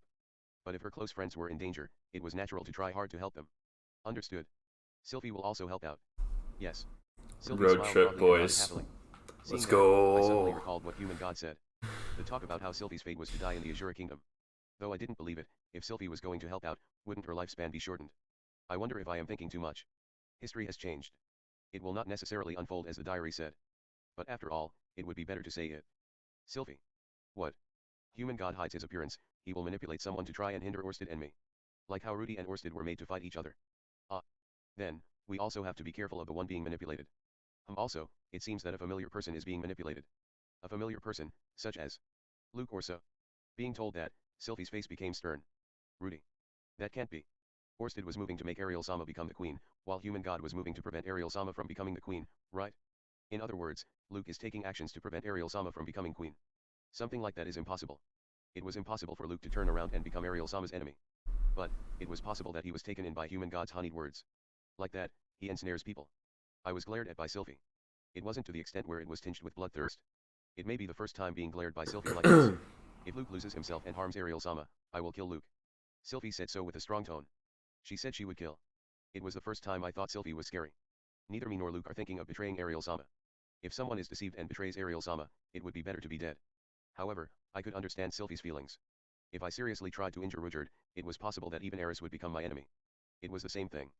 I see, sorry. Saying something strange. There's no need for Rudy to apologize.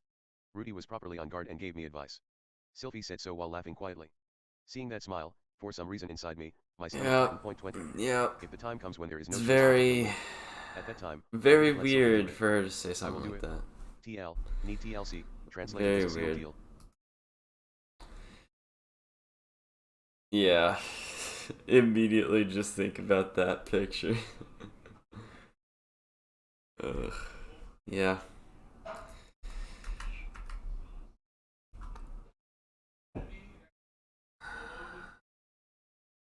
That was a better chapter than most of the chapters that we've read so far. It wasn't that bad. So we finally get to see SYLPHY and Perugius on a road trip. We had multiple volumes, multiple episodes of Eris and Perugius, and now we finally get to see SYLPHY and Rudy in a non-university setting. Finally. Took a while, but we finally got there. We finally got there, boys. We did it. Mission accomplished. SYLPHY now is superior officially to over everyone else. You don't have the argument of knowing Eris for longer, or, well, going through thick and thin with her on a adventures, travel, or some shit, you know? I guess that'd be, well, I guess that wouldn't make sense if Eris comes along too. Well, wait.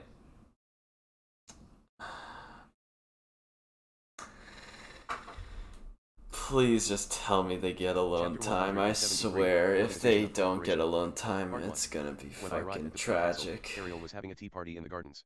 Silverl was hosting, but Perugius was nowhere in sight. I mean, Roxy isn't gonna go. She's pregnant, but Ariel was having the tea party in the fucking composed swear if manner. Eris That was my initial goes. impression, but that wasn't the case. Holy Ariel was wearing the look of an shit. exhausted celery man. She looked weary from top to bottom. On the surface she may appear as graceful as always, however the faint signs of bags under her eyes could clearly be seen. She really looks cornered. In that condition, she was sending an aura saying, "Won't you ask me?" We need the what's wrong. SYLPHY monopoly. As for She will Nanahoshi, buy she was all ignoring the her. property. She All just the was very free uncomfortable. real estate is Most likely, hers. she didn't refuse the You invitation gotta to drink tea understand together, that. but she didn't want to have to deal with the She complicated silence has between Ariel and Perugius. the currency. She's like an apathetic She couple has the protagonists. property. Yet She stayed. Maybe she because Ariel has also lent her a hand during the that house. Ariel She only has magic tools, the but money. intentions were there. All she Perugius. needs Perhaps because of the awkwardness, is the she was relieved when she influence. finally saw me. Come sit with us for a while. I followed Natahashi's instructions and sat down between Natahoshi and Ariel. Silverl poured me tea while I found my seat. She placed my cup down rather roughly, quite out of character for the usually graceful Silverl. I could feel her cold gaze even behind that mask. Is she mad about when I summoned Aramanfi? Sorry. Well, Rudy. I'm counting on you. SYLPHY, who came along as well, quietly whispered to me before taking her position behind Ariel. Ariel looks relieved to have SYLPHY here. Taking a sneak peek, I also spot Luke here. I sent Luke a message before coming here. He flashed a bright smile when I told him that I'll help Ariel. It has been a while, Rudia-sama. Becoming subordinate of Dragon God Orsted, should I offer you my congratulations? Or, no confidence in Ariel's voice. Minced words. She needs the influence, bro. I don't give a shit if it's within Eris's character to go with him. I don't give a shit. Rudia-sama is very powerful as well. I don't. Might just be that birds of a feather flock together. Maybe it's impossible for me. What? Ariel is deprecating herself? She really is in a bad place right now. Hey. Natahoshi said that and poked my side. Orsted came by yesterday. How was it? After I apologized, he forgave me. He said I'm counting on you from now on too. Good to hear. A simple conversation, but it looks like a weight came off her shoulders for Natahoshi. If everything could be resolved with an apology, we wouldn't need police in the world. If I was deceived and a victim of attempted murder, an apology won't be enough. From this I can conclude that Orsted is truly magnanimous. I also had the privilege of seeing Orsted-sama. A tinkle in Ariel's voice. It's really soothing to listen to. A charismatic voice that you want to follow. She's also beautiful. The most beautiful blonde hair I ever seen. She is the embodiment of beauty. Although I am surrounded by pretty girls and ladies, but from an objective perspective, Ariel is probably number one. Beyond natural beauty, rather an artistic beauty. But, because she lost her confidence, right now she gives off the charms of a weary widow. This charisma may also be a curse. Orsted-sama is a scary person. So much that even though I just saw him from afar, I felt a sense that I was in danger. He's not a bloodthirsty enough person that he'd suddenly attack someone, so it's fine. I see. Ariel also saw Orsted. So it would be better not to say that I'm operating based on instructions from Orsted. But she already knows that I have become Orsted's subordinate. I suppose so. He came yesterday and had tea with Natahoshi-sama and then returned, but even though he seemed to be in a bad mood the entire time, he didn't even get angry when Silverl-sama spilled tea. Silverl spilled tea on Orsted? Well, it wasn't on purpose. Silverl must be terribly frightened. I could feel the tension in the air, but Natahoshi-sama was strangely open and cheerful and helped lighten the mood, so maybe he's a very tolerant gentleman in contrast to his appearance and atmosphere. She got that impression? The curse was not as effective on Ariel? Well, that's convenient, but maybe this is Hitogami's doing? If I think about it, for Hitogami, wouldn't manipulating Ariel be the most convenient? Rather than using Luke to get to Ariel, going for Ariel directly seems more straightforward. But Orsted didn't warn me of this possibility. Maybe he has proof that Hitogami isn't controlling Ariel? Regarding that, it seems that he's just hated because of a curse. Really? If so, I should have called out to him at least once. He's terrifying just from afar, I might piss myself if I hear him nearby. Ariel said so and snickered. Piss. Well, pissing in front of people is rather pleasant, but... Ariel-sama. SYLPHY coughs to air her grievance. I did hear something about pissing but... Maybe I should pretend I didn't hear it? Well, the nobility at Azure Kingdom are full of perverts. Even so, it feels particularly perverted to hear those words coming out of this art-like person. Rudy. Don't grow your nose in front of Ariel-sama. 1. Yes, Mom. I touch my nose to check involuntarily. Is it growing? I may be a pervert, but I know my limits. Like SYLPHY, for example.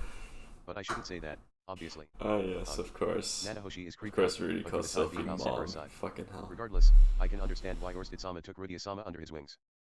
How so? Because I thought one capable of managing Rudius would be an influential person of that level. I wonder about that. 2. I think that it's easy to manage me, though. If SYLPHY crawled into bed at night and asked, "Hey Rudy, I have a request," I'd do everything that she asks. Of course, Ariel will never come begging that way. She only asks for minor things.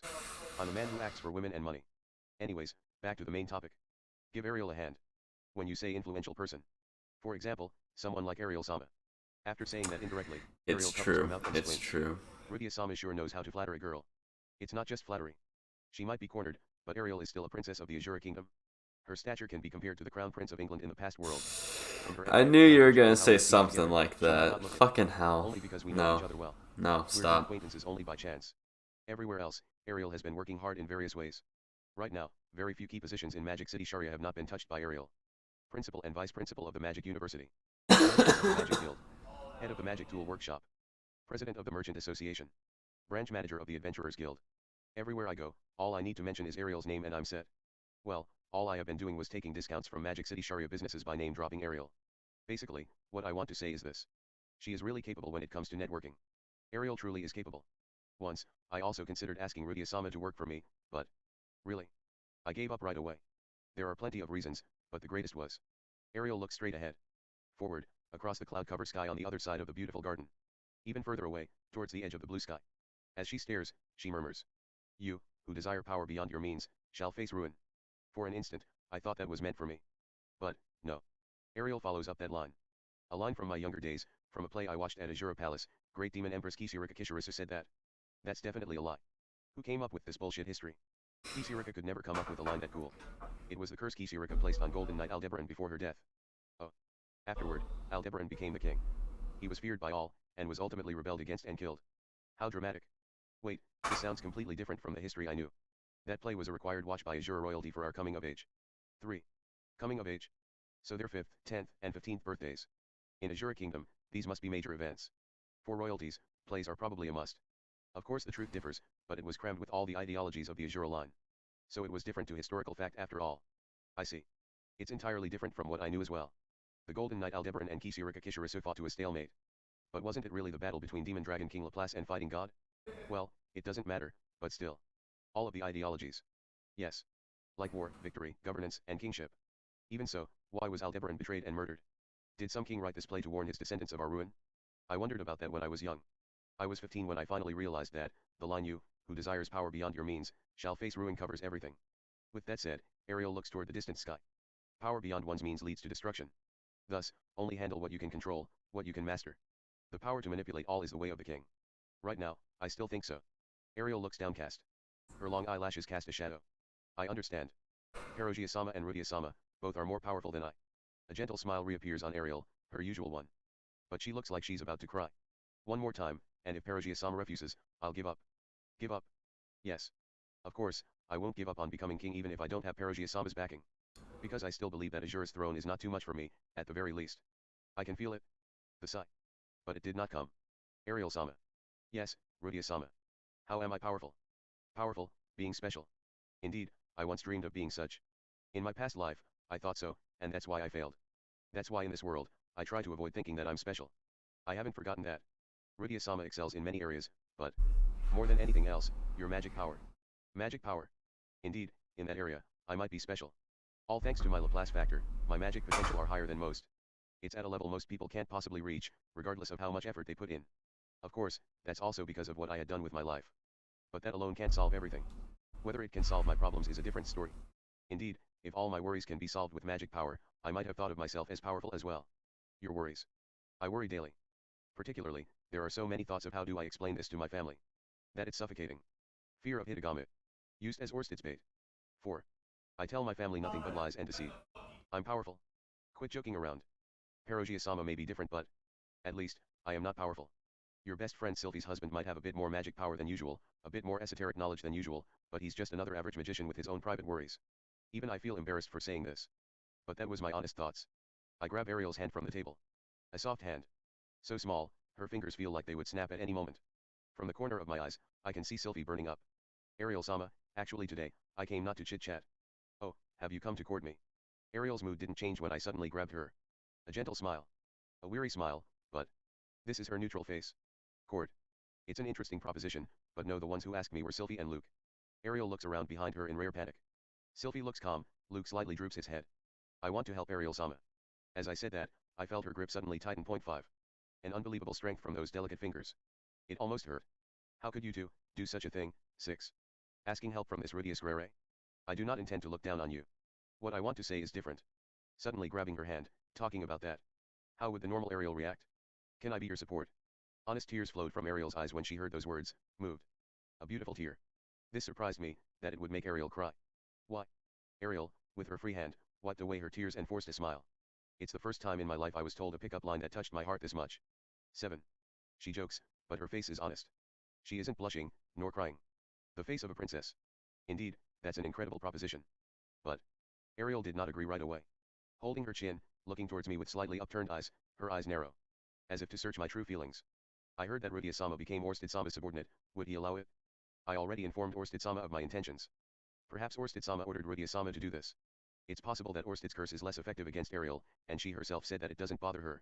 But as planned, I lie about Orsted's motives. That's not the case. He simply gave me free rein when I asked if I can help Ariel-sama. Really? Well then, I understand. I offer Orsted-sama my gratitude. I can see SYLPHY pouting from the corner of my eyes, but it can't be helped. Well, I'm in your care, Rudia-sama. Likewise. I hold Ariel's hand once more, but different than before. A handshake. Part 2. Well then. Now that we have agreed to cooperate, let's begin. Getting Orsted-sama to help Ariel-sama win the throne is possible, but he has little influence inside Azure Kingdom, so there's not much that he can do. After that brazen talk, I start off this time with a preface. That's why, I think gaining Perugius-sama's support is still vital. Indeed. Ariel with a serious expression, settles herself. Maybe it's just me, but SYLPHY and Luke look more serious as well. Convince Perugius. Orsted also mentioned how important that was. Because Perugius wields enormous influence inside the Azure Kingdom. But, how? Probably it comes down to what Perugius said. Let me try bringing that topic up again. What is the most important factor of a king, Ariel-sama? If you know, you'll have my support. And Ariel's eyes twitched. It's the question she worries over the most, but the answer won't come to her. The most important factor for a king, what the hell is it? I was asked as well, and my answer wasn't good enough. Anyways, I don't think I have the right answer either. If what Orsted said was to be believed, an individual named Derek Redbat would have helped her find her answer. But history has changed, so the question might have been different. Asking about this Derek person might be a good idea. But, how do I approach this? I am not supposed to know this Derek person. Well, before we discuss this topic. Ariel bends over and glances at SYLPHY. Perugius-sama will hear everything, is that okay? I'm sure he doesn't mind. But that kingship question, is it alright to discuss it with others? Of course.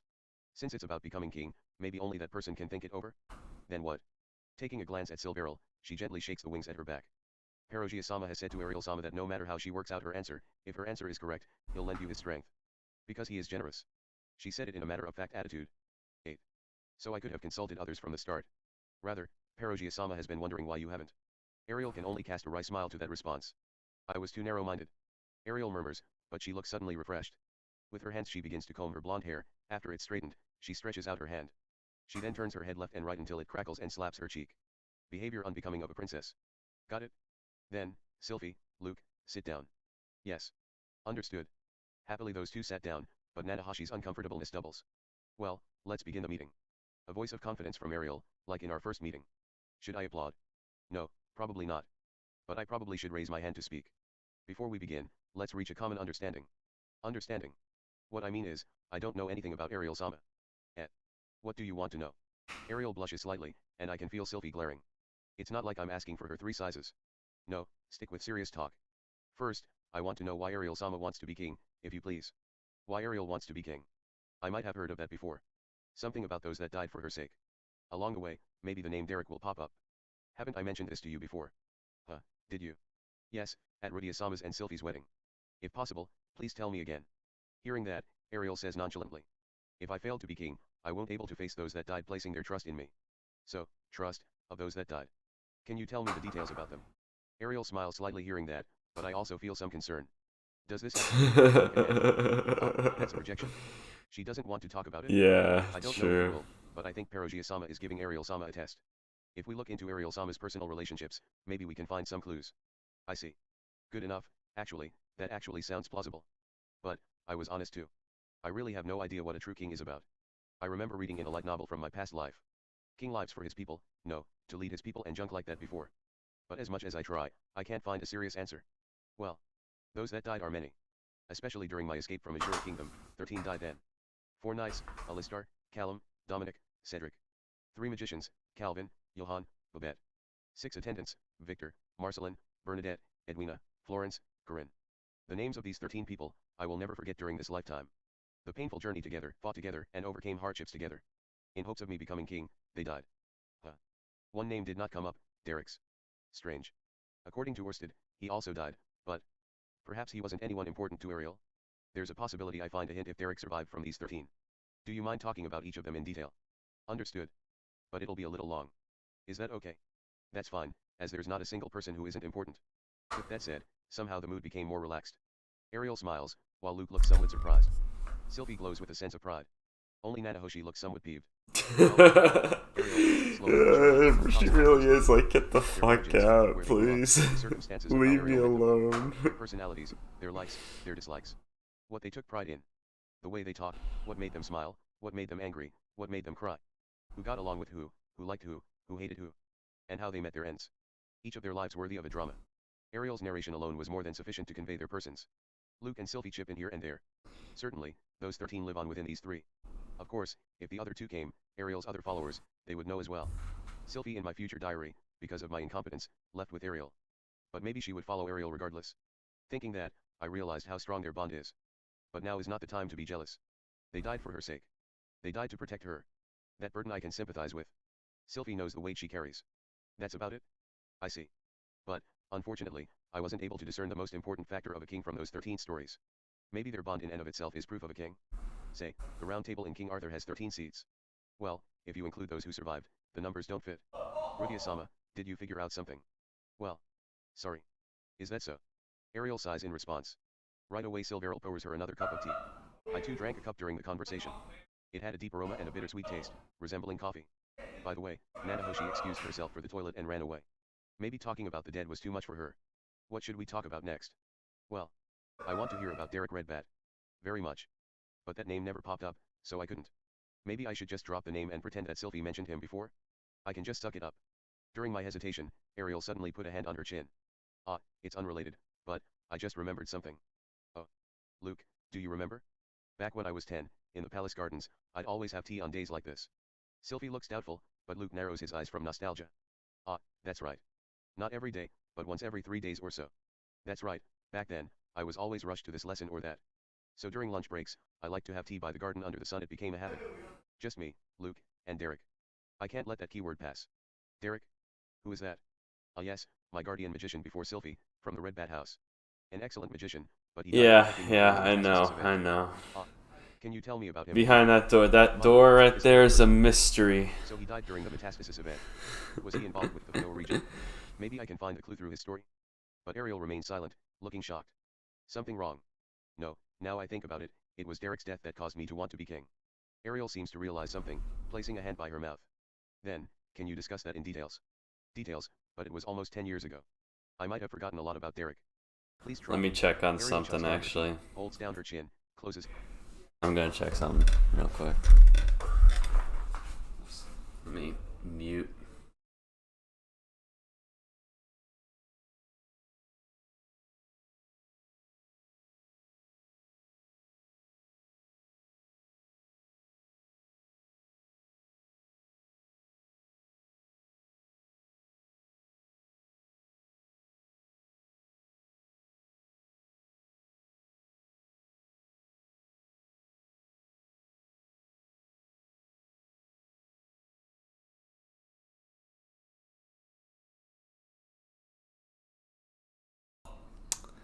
Battle bots. Let's keep going. Her eyes. Searching for memories. Staying like that for some time, suddenly Ariel reopened her eyes. Derek Redbat was my guardian magician. He would always lecture me on the path to kingship. Yes. Back then, I didn't care about fighting against my brothers for the throne, and to be honest, I hated Derek's lectures. So you didn't want to be king then? Yes. Back then, I would rather have tea like right now, and scheming with Luke on how to bed the palace girls. That was enough. 10 years ago, wasn't Ariel-sama only 10 then? Luke too? Are all Azure Kingdom nobles this advanced? Well, that's fine. To each their own. Right. There were others that offered plans to make me king, but they were all pushing me for their own interests. Yeah, I had friends like that too. Back then, only Derek was earnest about it. He believed that if I were to become king, the country would change for the better. Only now do I realize that. Oh. Ariel talks about what happened. What happened in Azure Kingdom. Before SYLPHY was teleported. Ariel was having tea in the garden when the Metastasis event happened. Derek went to the toilet, so only Luke was guarding her. Of course, they never expected a magic beast to appear. But a magic beast did appear. The first to notice was Derek, who's returning from the toilet. He began an incantation as he rushed towards Ariel. He prepared a magic attack as soon as he saw it. But he stopped his incantation to yell and get Ariel's attention. That's how Ariel finally noticed the magic beast and managed to avoid a fatal blow. But it was too close. The magic beast pressed in. Luke made a move, but it was too late. It was Derek that rushed in, squeezing himself between Ariel and the magic beast. Derek died instantly due to the blow by the magic beast. Apparently, the transported SYLPHY managed to subdue the magic beast, but that's a different story. If Derek didn't stop his incantation, he might have subdued the magic beast, and wouldn't have died. But if so, Ariel-sama might have died instead. Indeed. Death, or at least a serious injury. Sounds like Derek bet his life to protect Ariel. Derek's final words were, no matter what, please be king. I get the feeling that at that moment I finally realized that Derek wanted me to be king out of sincere feelings. Ariel continues. Not only that, at death's door because of the magic beast. It was my first time that I felt in the depth of my heart, that I must be king, I can't die here. Ariel clenches her fist over the table. Her pupils dilate, focused on that clenched fist. How, why did I forget that? Something that important. Ariel, her shoulders shaking, looks downcast. Regret. Regret for forgetting what set her on her path. I don't know how I should respond. Neither does SYLPHY or Luke. But Ariel, saying nothing, raises her head. Like casting off a shadow. Has remembering her beginnings helped her recover what was lodged in her heart? That's a good thing. But right now, the most important factor of a king is still missing. We're back to where we're started. Maybe SYLPHY and Luke have another idea? That's great, but we still don't have an answer for the king factor. What could it be? No, Rudia-sama. To the troubled me, Ariel slowly shakes her head. An almost invisible smile shines through her radiant face. A face you can't help but lose yourself in. To the fascinated me, she says. I know the answer. Oh. Growing your nose, a Japanese idiom. Yeah. I feel like Nanahoshi in that fucking chapter. Get on with it. It was pretty obvious she was gonna, like, figure out what to tell Perugius just from recollecting what Derek, just recollecting him in general. But oh my gosh, that took fucking forever. Anyway, we'll see what the answer is. Chapter 174, Armored Dragon King and Second Princess. Part 1. Audience room of Sky Castle Chaos Breaker. 12 familiars standing in a row. Can't wait to see Perugius again. That's cool. Yuruzu of Atonement. Karo Anti of Insight. Tsukikato of Time. Clear Night of Thunder. Dot Bath of Destruction. Trophimus of the Wave. Harken Male of Life. Gall of Earthquake. Furiousful of Fury. Paramount of Darkness. 1. And sitting before them, their king. Armored Dragon King Perugius Stola. Facing him, the second princess of Azure Kingdom. Ariel and Azura. After our meeting, via Silveril, Ariel requested an audience with Perugius. I could tell. It's very much like prep. They were good looking, stylish outfits worthy of the titles of second princess of Azure Kingdom and her guards. As for me, I wore the robe Orsted lent me. Well, since it's Orsted's, it should be fine. Ariel walks up proudly between the 12 familiars. Unfettered despite being the center of attention, she offers an elegant curtsy towards Perugius. SYLPHY and Luke both kneel. This time I kneel as well. Thank you once again for making time for me. Let's be clear. No spoilers. From the looks of it, this isn't an invitation. They go to Azure. Like he doesn't know. What? Impossible. Everything in the castle. Just putting on airs. Well, the question might also be part of the act. For becoming king of Azure Kingdom, I'm here to request Perugius-sama's support. Ariel, unshaken by Perugius' act, declares her purpose. Well then. Let me ask again. Perugius places an elbow on the throne's armrest, a hand on his cheek, tilting his head he asks. I know. What is the most important factor of a king? Fucking Ariel raises her chin up. The most important factor. I don't know her answer. So I don't know if it's right. Ariel said she knows, but there's no guarantee that it's right. Well, even if she told me, I still won't know if it's right. Maybe it would be better if I had checked. No, let's trust Ariel. Seeing how confident she is, the possibility does exist. Is to inherit wills. Her words echo. Only silence responds. A silence that seemed impossible for this audience room with 17 in attendance. Ha. Perugius answers like he's just taking another breath. No way to tell from his expression whether the answer is correct. To inherit wills. I can understand why this was Ariel's answer. Death litters on Ariel's path to the throne. Since Derek, 13 of her followers have died. Who were they? What sort of future did they wish for? In their death, they entrust their will with Ariel. That became the foundation of Ariel's will to be king.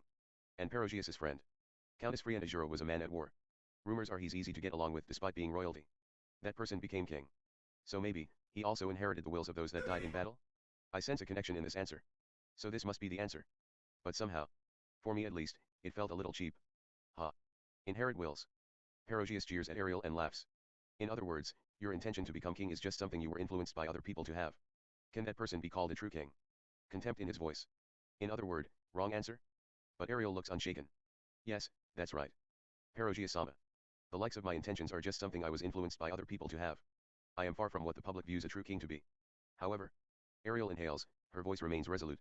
If I'm a king with regard to those who've entrusted their wills to me, then even if I'm not a true king, I don't care. Ha. Perugius looks disinterested. While resting his chin in his hand sullenly, he asks a new question. So you're telling me, that I should lend my powers to a foolish king? Yes, because I'm a fool, that's why I request your assistance. Ha.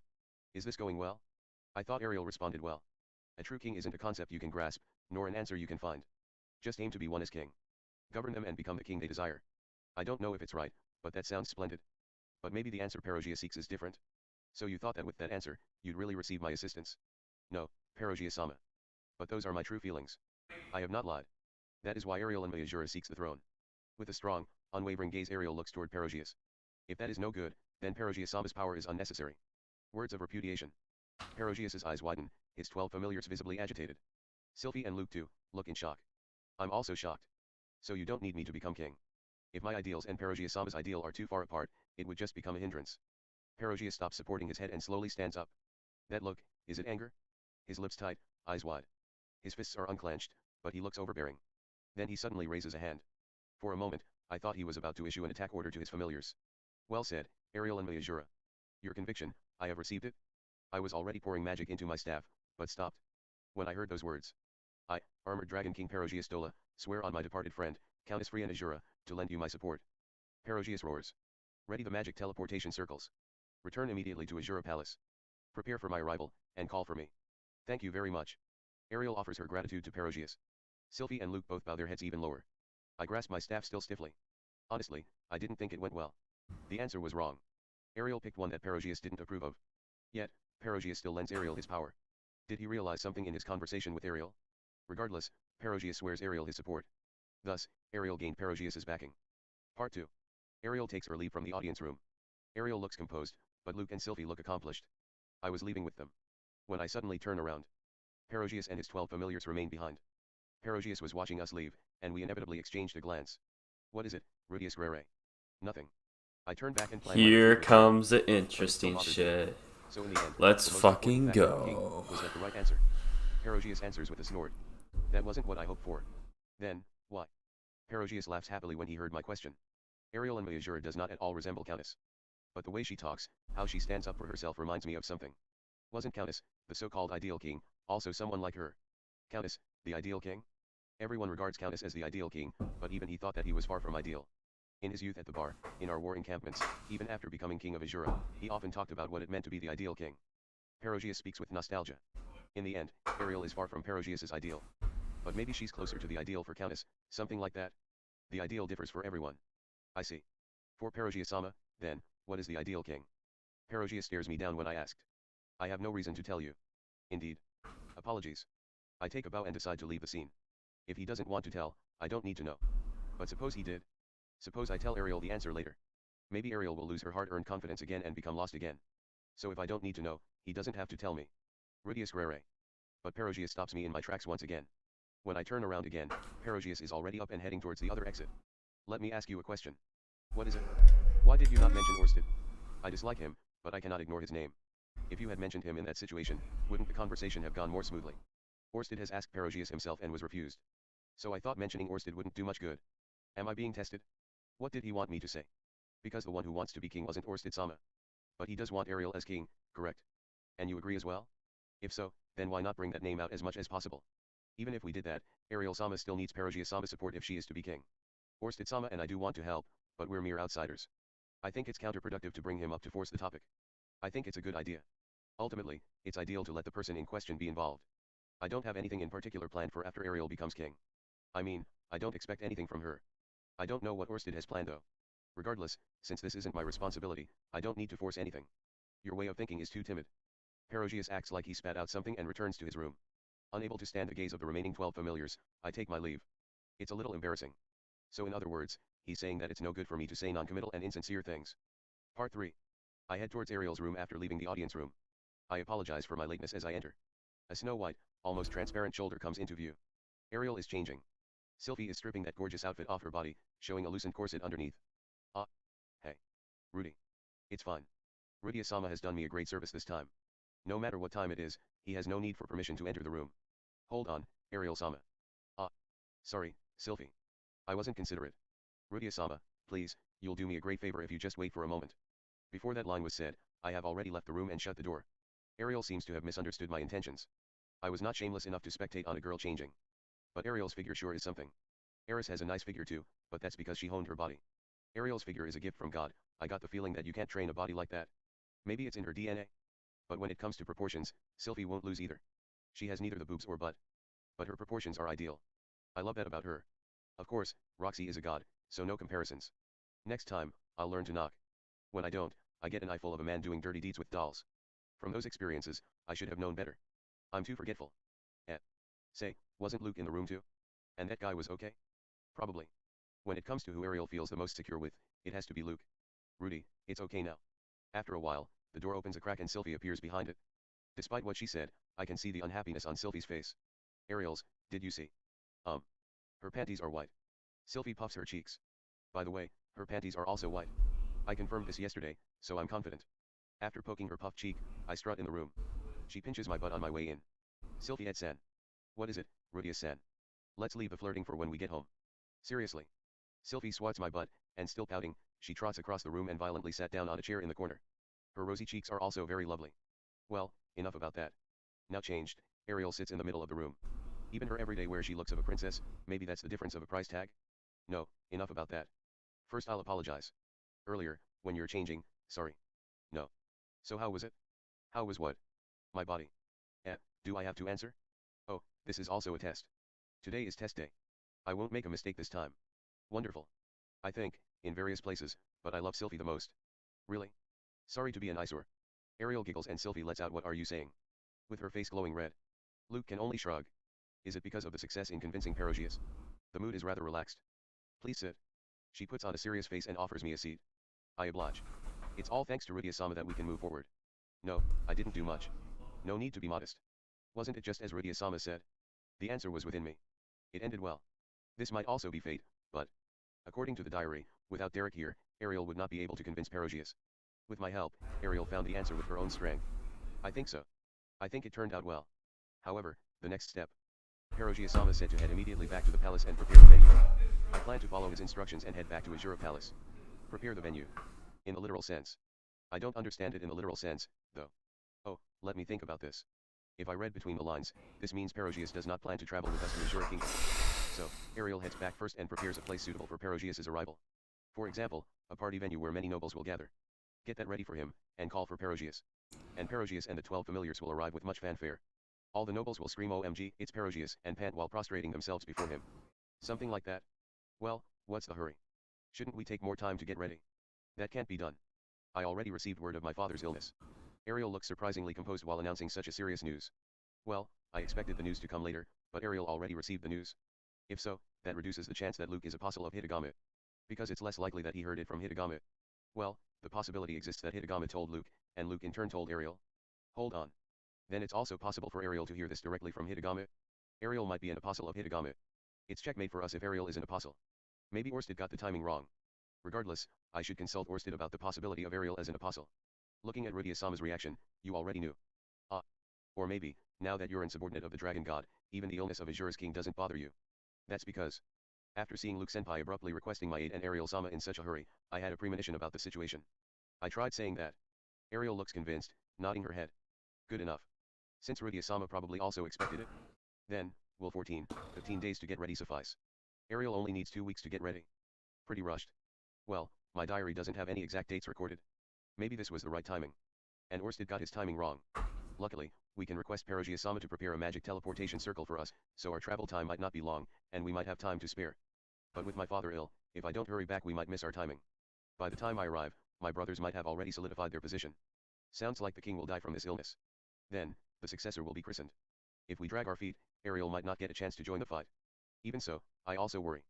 Orsted spoke of a troublesome character in Azure Kingdom. Senior Minister Darius Silvaganius.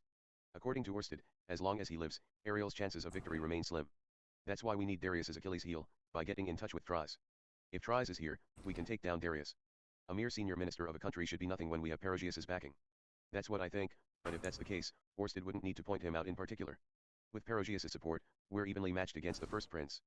But if we get rid of Darius, we will have the advantage. Victory comes to those who make the first move. Ariel-sama. About the magic teleport circles, how about we ask whether there's one by the borders of Azure Kingdom? Why? As the princess of the kingdom, if you don't cross the border formally, wouldn't that raise a lot of questions? Moreover, teleportation magic is a forbidden technique. It would be obvious if we use it in the kingdom. I think, we are better off traveling by foot from the borders to the capital and showing your person to the public. I see, that does make sense. Alright. Well, then all I need is an excuse to make contact Just a with Tries' longer road I trip. haven't thought about the details on how to make Just a contact yet, longer but road that shouldn't trip be for hard. Rudius and When it comes to SYLPHY. those Let's organizations, go. money talks. I disagree.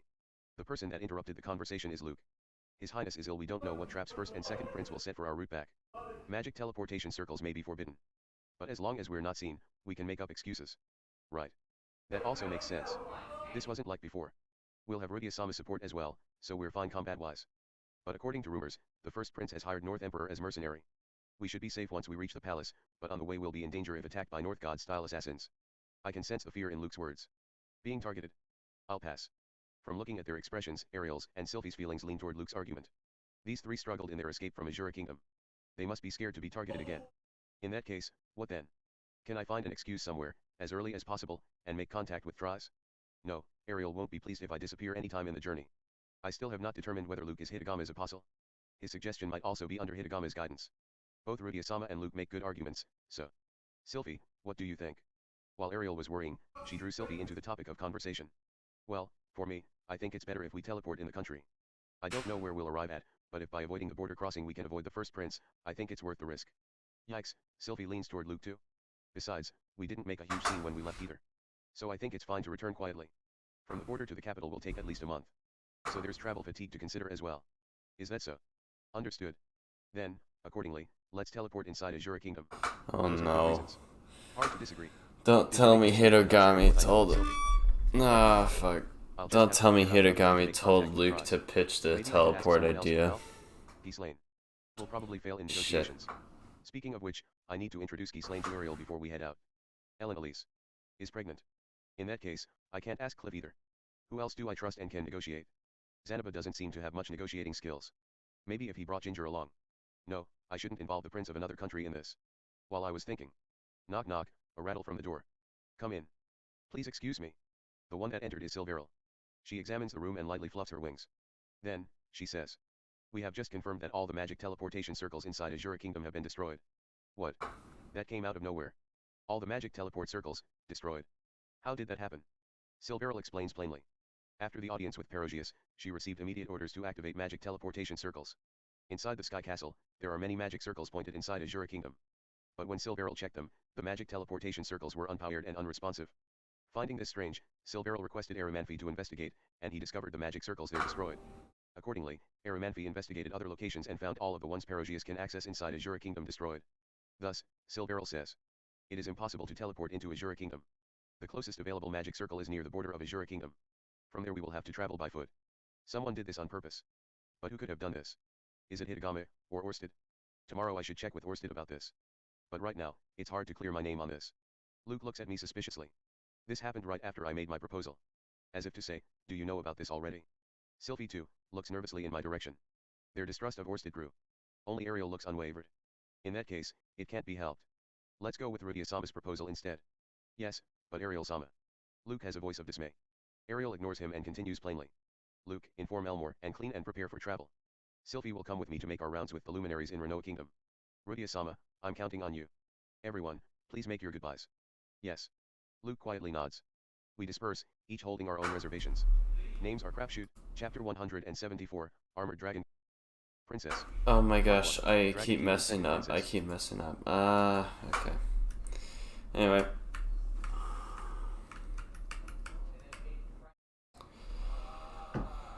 Alright. I believe this is the last chapter. Will this be the last chapter?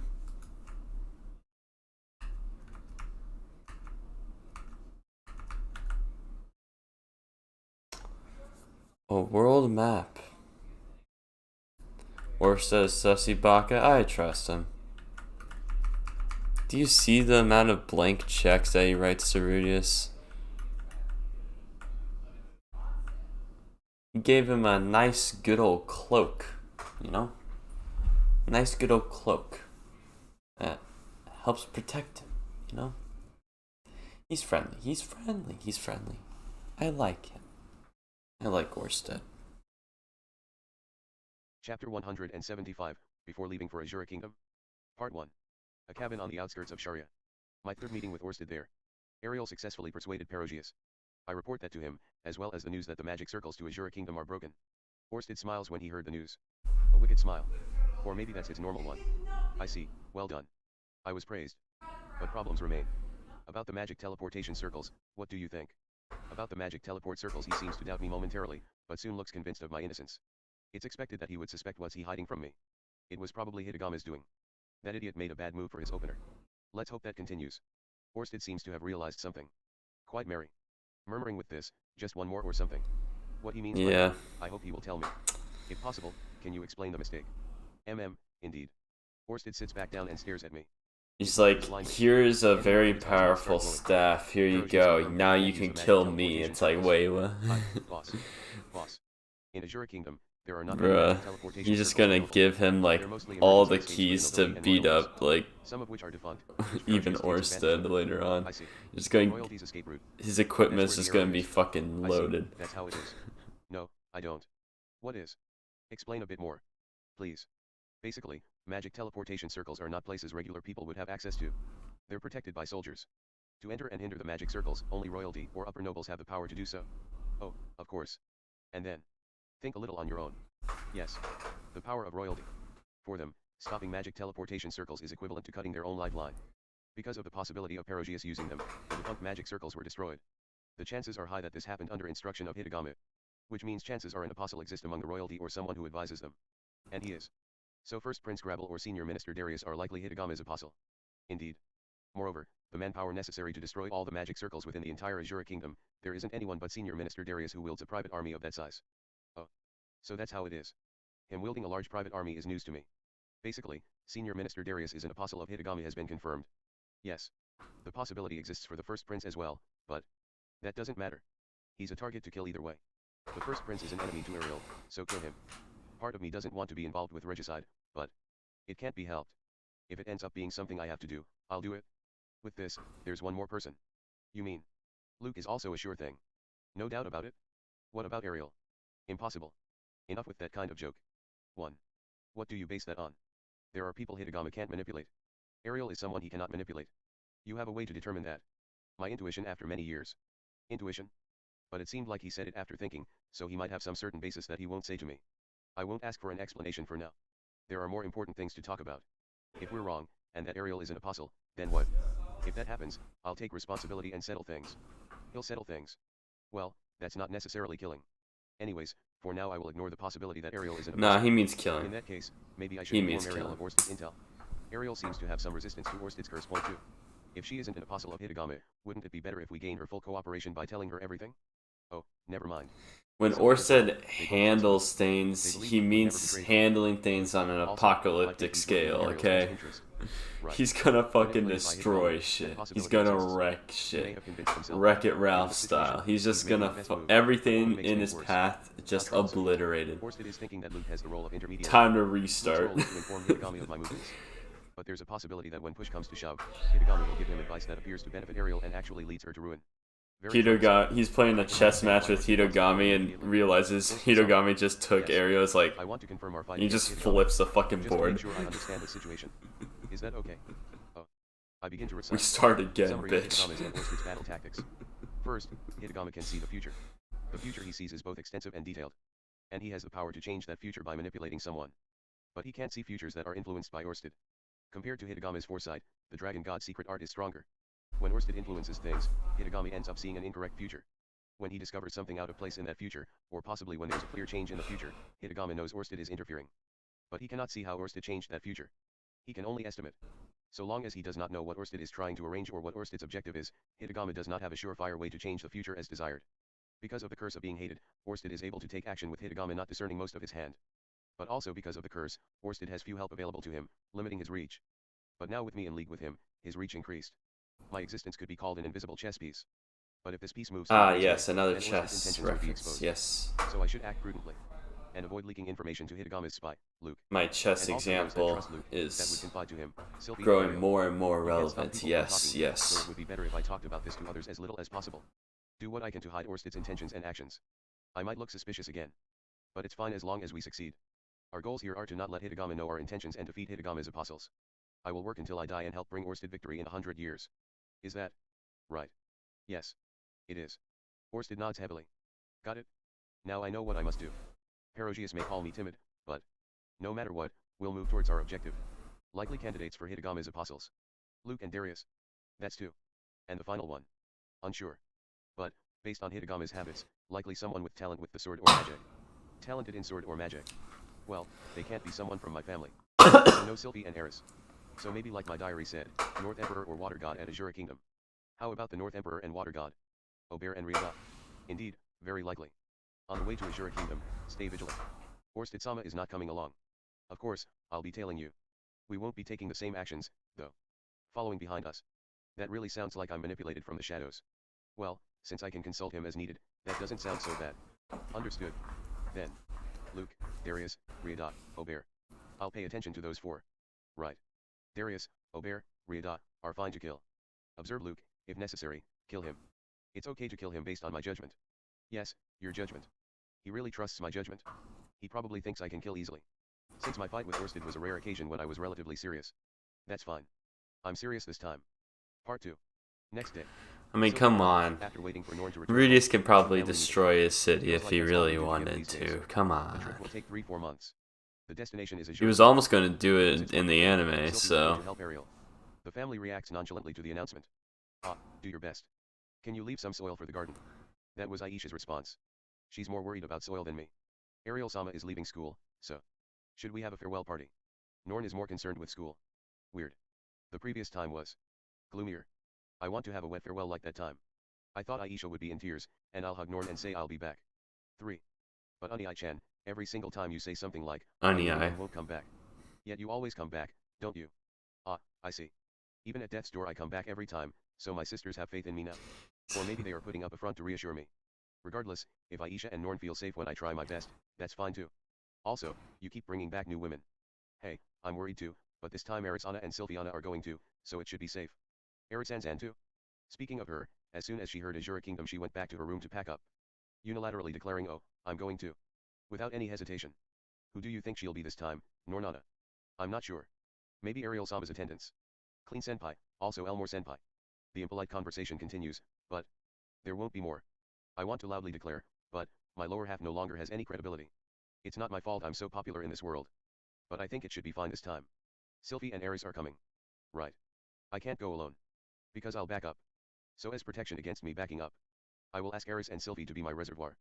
That way, I should be safe even against the flood. May the fortune of war be with you. Lilia and Mom are the same as always. May the fortune of war be with you. About Mom's memory. I have my doubts that he can Okay, do anything about his own curse either. After we're done with this maybe I can check again. Lilia-san, then, I'll leave Lucy in your care. And Madam too. Leave everything to me. Sylphie probably doesn't regret her decision, but she takes a deep bow toward Lilia. Leaving the girl behind is probably not a good thing, but this time. It's fine. That's what a maid is for. Recently Lucy added new vocabulary. Simple words like Mama, Asha, Lila, Oki, Bibi, Jiro. 4. She looks so endearing when she tries to pronounce them. But still no Papa. She says you did dash once a while. Recently I haven't been paying attention to her, so she'll surely remember me last. That girl's parents are both going on a long journey and leaving her behind. I'm aware that we haven't been proper parents for her. I don't know when we'll improve. Lucy is so cute. She's an angel in my eyes. But feelings alone aren't enough. It'll feel lonesome these 4 months. Only Roxy looks lonely. I feel guilty about going on a business trip and leaving behind a pregnant woman and her child. Sorry, we'll try to hurry back, but take your time. Even though Lilia-san and Aisha said Rudy doesn't need to be here when I go into labor. But remember to bring me souvenirs. I want fruit candy, that sweet and sour dessert. Okay. Roxy looks deadpan as always. She is nervous about her first child, but she isn't showing it. Don't make that pitiful face, Rudy. I'm concerned, but men hunt, women protect the home and children. That's the meagered way. Roxy proudly explains. She's a reliable woman. It's okay if you leave. So go without worries. Still, I finally got a long vacation, so it's a little unfortunate. I was hoping to spend some leisure time with Rudy. Yeah, that's right. Looks like Roxy took a maternity leave until she goes into labor. This country's tradition allows for a leave of absence during pregnancy and childcare. But Roxy does plan to continue her teaching career. She persuaded Vice Principal Ginas and took a long vacation. She probably dropped my name for that. It might be after the fact, but if my name can help Roxy do what she wants to, she's free to name drop as much as she likes. For the time being, before we head out, I decide to spend more time with Roxy. Part 3. That night, in Eris's room, a noisy exchange can be heard. Sylphie's and Eris's voice. Eris argues against something Sylphie had said. Eris's loud why? And why should I? Sandwich Sylphie's calm responses. Slowly Eris's voice quiets, and finally she ends it with I get it. And later that night, Eris came to my room. I was in bed, ready to sleep. She quickly hides herself in the bed. And made me her hug pillow. The area around her chest presses tightly against me.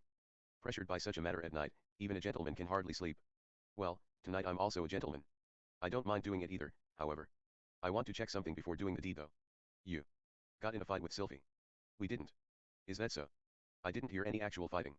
Well, if I leave right now and check Eris's room, I might find an unconscious Sylphie there. But I'll trust Eris for now. Starting tomorrow, will be working with SYLPHY. After Ghislaine has her audience with Ariel, we need to prepare for the journey together. Introduce Ghislaine to Ariel tomorrow. SYLPHY said let me handle it for that. SYLPHY can probably take care of this by herself, but considering Ghislaine's aims, it's better if I make the introduction myself. I thought about refusing SYLPHY then, but either way she'll be alongside Ariel. And Eris should come too. So it ends up that tomorrow, the four of us will visit Ariel together. SYLPHY really wants to introduce Eris and Ghislaine. Why? So she said, now that it's settled, Perugius wants to spend more time with Roxy. Is that what SYLPHY said? Yep. That's the reason? It was for Roxy? If my responsibility decreases, then Roxy gets more time. I can understand her reasoning. SYLPHY was being considerate. Say, SYLPHY actually persuaded Eris without resorting to force. No, Eris has grown up. Before, she was a girl that let her fists do the talking. If you lay out the reasons, she would listen. That's why she gave tonight to me. Oh, so she made her demands. But I can understand, Eris has needs too. This selfish side of her is rather nostalgic. That inconsiderate girl died. The Eris with fangs is gone. She is no longer a wolf and lion. Well, maybe only for today. It wouldn't be strange for SYLPHY to have her own needs. Or has she put herself aside for now? Well, I can appreciate her properly in our journey together. So I will. Putting those thoughts aside, I return a hug to Eris. And Eris, in frightening speed, strips me naked. It won't do if you're found pregnant in the trip, so let's hold back. Worry about that later. The night was messy. Family planning isn't part of Eris's vocabulary. Part 4. Next day, preparations begin. While packing up for the trip, I also try to spend more time with Roxy. Of course, I can't always be with Roxy. Introduce Ghislaine and Eris to Ariel, meetings with Orsted, carefully making preparations. What skills North Emperor Obear and Water God Riada possess, and how to counter them. How to approach Tris and her band of thieves. Just in case, memorize the general geography of Azure Kingdom. And the layout of Azure Royal Silver Palace. Help Cliff begin his research on Orsted's curse. Doing everything I can. With that thought in mind, days passed. Part 5. One day. Roxy and I sat together on the sofa in the living room. Recently, we always spend the end of the day chatting there, just the two of us. The conversations are endless. From what happened at school for Roxy, to recent research in magic tools. To what happened in our individual journeys after the metastasis event. Nothing of importance, just relaxing conversations between Roxy and I. Well, Rudy. Before you head out, decide on a name for the baby. Today's topic is the baby's name. Deciding on a name before going on a journey, isn't that bad? I respond after hearing Roxy. Is that how heroic tales go for human race? That doesn't matter to me, Gerd tribe. How frank. In other words, a jinx is a jinx. But if my god says so, then there's no need to worry. This is God's command. For me, Gerd, the village elder decides the name, but our village head is Rudy. So please make up your mind. Can I really make the decision? Of course. Every day I can rub my growing belly and say the name Rudy picked. Those will definitely be happy times. Roxy rubs her growing belly as she said. I also put a hand on it. Unbelievable. I met Roxy over 10 years ago, and she now carries my child. SYLPHY's was unbelievable too, but Roxy's even more unbelievable. Joy wells up in my chest. How amazing, this feeling, I can't get enough of it. What is it, Rudy? You laughed like SYLPHY just now. Like SYLPHY? Oh, Roxy's tummy is wonderful. It's not as small as SYLPHY, and not as tight as Eris, but if you like it, enjoy to your heart's content. Really? As instructed, I begin to enjoy rubbing it to my heart's content. Inside, half of it is Rudy's. And the other half. The outside belongs to Rudy. So it's all mine. Saying content, like content. How straightforward. Roxy Sensei sure is smart. That yes, belly is content. But Roxy is mine. The child's name, what should it be? Well, a meagered name. Should roll off the tongue. Meagered names are generally based on initials. But since our child is mixed, we don't have to follow tradition too strictly. Then, how about we base the name on Roxy and Perugius? Really? Our affinity can't go wrong. We can't just copy them though. No RU dash or row dash, so re dash then. Let me think about names starting with re dash dot. Re dash, re dash, re. Sounds like a kid that likes to sweep all day. Liking to tidy up isn't bad. 5. Then a name that rolls off the tongue as Roxy suggested. Reminds me of a girl who desires a fiery love. 6. But that doesn't feel right either. Something with more Roxiness. La, R-I, R-U, re, ro, which of these sounds more like they would suit a child of Roxy? That would do. If it's a boy, Rolo. And if a girl, Lara. Alright. Rolo and Lara. Both sound easy on the tongue. In that case, will he or she end up kidnapped by a demon lord, or become the rescuer? 7. Roxy still has the exterior of a middle school girl, but her face is of a saint mother. It's divine. Why so divine?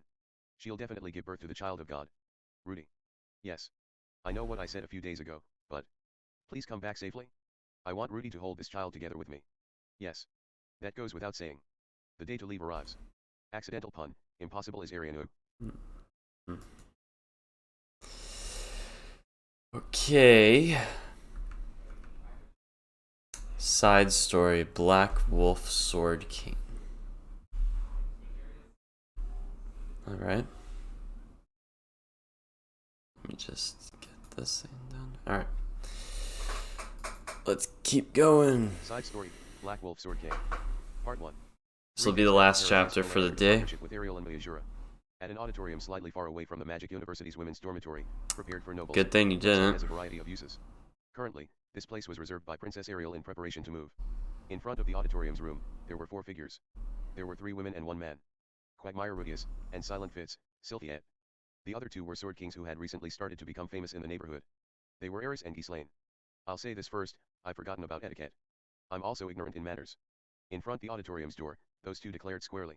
Before their attitude, Rudius shrugged his shoulders and SYLPHY made a bitter smile. Ariel-sama isn't the person who makes such a fuss about etiquette. For an escort attendant, no more than the necessary etiquette is required. As SYLPHY said so, she picked and removed a piece of thread she saw on Eris's shoulder. In front of that attitude, Eris's mouth formed the character and crossed her arms. But, I'm also Rudius's wife, if my attitude is strange, won't I trouble Rudius? Hearing Eris's words, Rudius was blinking his eyes in surprise. He did not think that such words could come out from Eris. I'm not particularly troubled. However, I want you to keep polite speech in mind. If not, SYLPHY will lose face. No, I don't particularly mind. I've become accustomed to such things. SYLPHY scratched the back of her ear while her mouth made a pout. Being bullied, having experience in dressing as a male escort, she got used to being called this and that by other people. Of course, even if she got used to it, it was tough. But, after living together these 10 days, to expect such understanding from Eris was unfair. On the other hand, seeing this, Eris thought that after all she should try her best. Her feelings regarding SYLPHY were still complicated. Frankly, she did not yet hold an image of her place in the family. However, she did not identify her as an enemy. The feelings of being comrades, or rather the feeling of being compatriots was closer. While Eris's face made a frown, she looked down at her attire with no self-confidence. There were no funny places. It was not formal attire, but Nina assured that it was not an attire that would bring shame to a sword king. However, she was a stubborn sword king. The attire is not weird. Yes. It's fine. That form is very cool.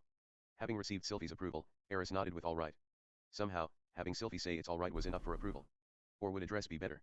After all, Eris is an Ajisama from a respectable family. To say, looking like an Ajisama would be better. If there's no problem, this is fine. Eris has also bought clothes and accessories since coming here, but she hasn't shown them to Rudius yet. So far, the opportunity to wear them wasn't there.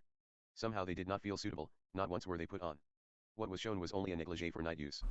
Furthermore, at night the period of time to show it to Rudius was short, as a matter of fact it was soon taken off. About etiquette, until we arrive at Azure Kingdom it is fine to learn from SYLPHY. Well, I'm not reluctant to teach. Eris took a deep breath. Become a wife. Become a woman suitable for Rudius. While thinking she had persevered well, after all just training the sword was not good. Alright, let's go. Following SYLPHY's words, Eris and Ghislaine nodded deeply. SYLPHY knocked at the door in front of them and raised her voice. Ariel-sama. Eris Grere and Ghislaine Didora-sama have come for introduction. Please enter. SYLPHY opened the door and entered inside. Due to packing, the inside of the room was more messy than usual. Ariel was seated in the middle of the room. Point 1. SYLPHY moved to stand next to Ariel. Rudius stood in the middle between Ariel and Eris. Rudius first placed his hand to his chest and bowed, then gestured with his hand towards Eris. Ariel-sama. This person is Eris, Eris Grere. I'm sure Ariel-sama already knows, she is the swordswoman with the alias Mad Sword King. For this journey, she will accompany me, Rudius Grere, as an escort. Rudius said so far, then called her out in a low voice with hey, Eris. Eris noticed her arms being folded, placed her hand to her chest and bowed. It is an imitation of Rudius. Eris Grere. It was an attitude that could be considered poor, but Ariel smiled gently. I am delighted to make your acquaintance, Eris-sama. I am Azure Kingdom's second princess, Ariel and Azure. I have heard many things about you since a tender age. HMPF, anyway, surely they weren't good rumors. Hearing those words, Ariel laughed slightly. Indeed, the rumors reaching the royal palace were certainly not good rumors. However, I do not intend to judge a person based on rumors. Rumors are, after all, just rumors. Above all, standing next to Rudius-sama is evidence enough. People who gather near Rudius-sama tend to have 1 or 2 peculiar traits, but they are not bad people. Nodding in satisfaction, Eris crossed her arms. Spreading her legs to about shoulder width, it's her usual pose. The greeting of a noble's young daughter was already forgotten. That's it? Rudius is amazing. It seems you do understand. Yes. Regardless, it may be for a short time, please be at ease too. While being seated, Ariel expressed her thanks. Seeing this, Eris breathed out with HMPF in a single breath and bowed once again. Cough. Scratching the back of her ear after seeing Eris's attitude, SYLPHY cleared her throat. Before the cough, Eris made a small ah and opened her arms. Then, making a troubled face, retreated to the back. Seeing this, with a wry smile, Rudius indicated to Ghislaine. This person is Ghislaine, Ghislaine Didora. The famous Black Wolf Ghislaine. I'd like to introduce her as Ariel-sama's escort. Ghislaine came 1 step forward and kneeled down on 1 knee. Facing Ariel with 1 eye, sending a sharp glance. Ghislaine 3. I am delighted to make your acquaintance, Ghislaine. I am Azure Kingdom's second princess, Ariel and Azure. Ever since you came to Fido region. I want to ask one thing. Interrupting Ariel's words, Ghislaine asked. I heard by working under you, I would be able to fight against Saro-sama's enemies. Is it the truth? It is the truth. Ariel replied immediately to this insolent question. She has already heard from SYLPHY why this person would want to become her guard. Ghislaine will take revenge for Saros. In name, Eris is Rudius's escort, but she seems to join for a similar reason and aim. If you follow me to Azure's royal palace, the perpetrators responsible for tricking Saro-sama will surely be found. No, I will find them. At that time, please swing your sword until your heart is content. Ariel seems to know things regarding Saros Boreas Guerrere's death. To take responsibility for Fido region's disappearance, he was executed. One of the 4 feudal lords. Until your heart, until your sword, until your heart is content, dude. Of course, Content, Ariel does dude. not have Hell the yeah. memory of issuing such an order. However, Ariel thought that there was the possibility that a person in her own faction had a hand in this. In that case it would become a difficult situation. Even so, the neck of that noble will be presented without hesitation. To save Rudius's face, who introduced Ghislaine. I entrust it to you. Ghislaine said so with a single word and quickly stood up, moving her tail and sending a gaze to SYLPHY. Then, what should I do? From tomorrow on, Ghislaine-san will become Ariel-sama's escort. Today's meeting is intended to make introductions. Once the preparations for the journey are complete, please come to my place again. Got it? And Ghislaine is fine. Ghislaine said so in a short amount of time and retreated to the back with one step. Once again, Ariel took a look at the 3 figures in front of her. Mad Sword King Eris, Black Wolf Ghislaine. The one who summoned those 2 was the most powerful magician among Ariel's acquaintances, Quagmire Rudius. Powerful they may be, but these 3 people have not sworn fealty to her. And, the one standing behind Rudius was Dragon God Orsted. While Rudius himself denied this, it seems it was on the instructions of Orsted for him to contact her. To be honest, it is not known exactly what Orsted is plotting. Ariel has only once seen Orsted. With just one glance, inexplicable fear was experienced. Based on the conversation with Nanahoshi, without knowing the reason for cooperation, a sense of anxiety exists. Point 4. Even so, Ariel remembered feeling a mysterious sense of security. Is it because a great amount of forces were assembled before her eyes? Despite knowing that an unmanageable force could very well ruin herself? Wrong. Then, everyone, I leave it up to you. Ariel stood up and expressed her thanks to the 3 people. Replying in kind, Rudius. Seeing Rudius, hurriedly returning the expression of gratitude, then Eris. Lastly lowering her head and returning with a bow, Ghislaine. With the expressions of gratitude ending, Ariel glanced at SYLPHY. The reason she didn't feel uneasiness was because they had a connection with her. It is unknown what Orsted was plotting. However, Rudius followed Orsted to protect his family. Hence, Rudius will not hurt SYLPHY. And, SYLPHY will not hurt Ariel. This fact gives Ariel a sense of security. Special thanks to you, SYLPHY. In her heart, Ariel lowered her head to the peerless best friend standing beside her. Part 2. On the night of that day. In one of the countless taverns existing in the Magic City Sharia. In the bar overflowing with great noise, there is a particularly quiet corner. In that corner, a tall woman sat near the counter's corner, drinking from her cup quietly. A dark brown, muscular beast race woman. Although she was a middle-aged woman, from a bystander's point of view she was a beauty. Having said so, there were none who approached her. Rising from her was a dangerous atmosphere.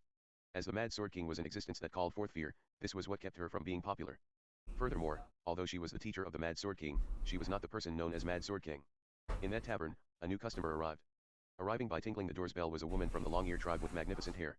A beautiful face, possessing a stimulating body with the exception of her chest. However, from her slender appearance, her stomach had gotten unimaginably big. She is a pregnant woman. Seeing such a woman, some people in the tavern let out a delighted voice. Hey, hasn't it been a long time? Is it already fine to not manhunt? Oh yeah, heard you've gotten married. See me here and have a drink. As she was treated with such happy voices, she walked inside the tavern. Towards the tavern's corner. To the counter's inner part. She sat down next to the seat everyone did not dare to approach. The surroundings held their breath. Ghislaine. I've kept you waiting. She, Ellen Elise, called out to the beast race woman sitting at the end of the counter in a cheerful voice. You're late. Ghislaine indifferently stated the situation. It couldn't be helped. I'm pregnant. For me beer and snacks to go with it. Ellen Elise requested so from the storekeeper. Hearing that a pregnant woman is drinking, the surrounding men frowned. Ghislaine was also one who thought so. Is it fine to drink? To celebrate our happy reunion and to talk about the sad topic. A drink is required for either of them. Having said so, Ghislaine could not decline. Don't worry, I won't drink so much as to affect the child inside. We finally did it, it's my beloved husband's child. Ellen Elise stroked her stomach with a charming expression. Seeing this, Ghislaine made a surprised face. I heard that you became a couple, but to think for you to concentrate on one person. It's also a little bit surprising to me. But Cliff is quite splendid. I'd like to ask for a little more flexibility. He doesn't listen to conversations, but he knows what he wants. He feels a strong sense of responsibility towards himself. Point 5 When we're doing Eka stuff he tries his best. He moves and tries hard to make not only himself but also me feel good. That is very sweet. Ghislaine should also try to find someone somewhere soon. I'm fine.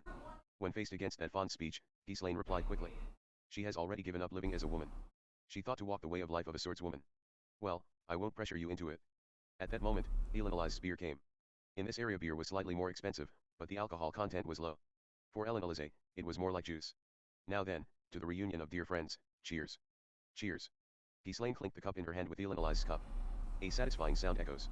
Ghislaine and Ellen Alize. Thus original members of the Black Wolf's Fang managed to reunite. It would have been great if only Jisoo and Talhand were also at this place. As well as Paul and Zenith.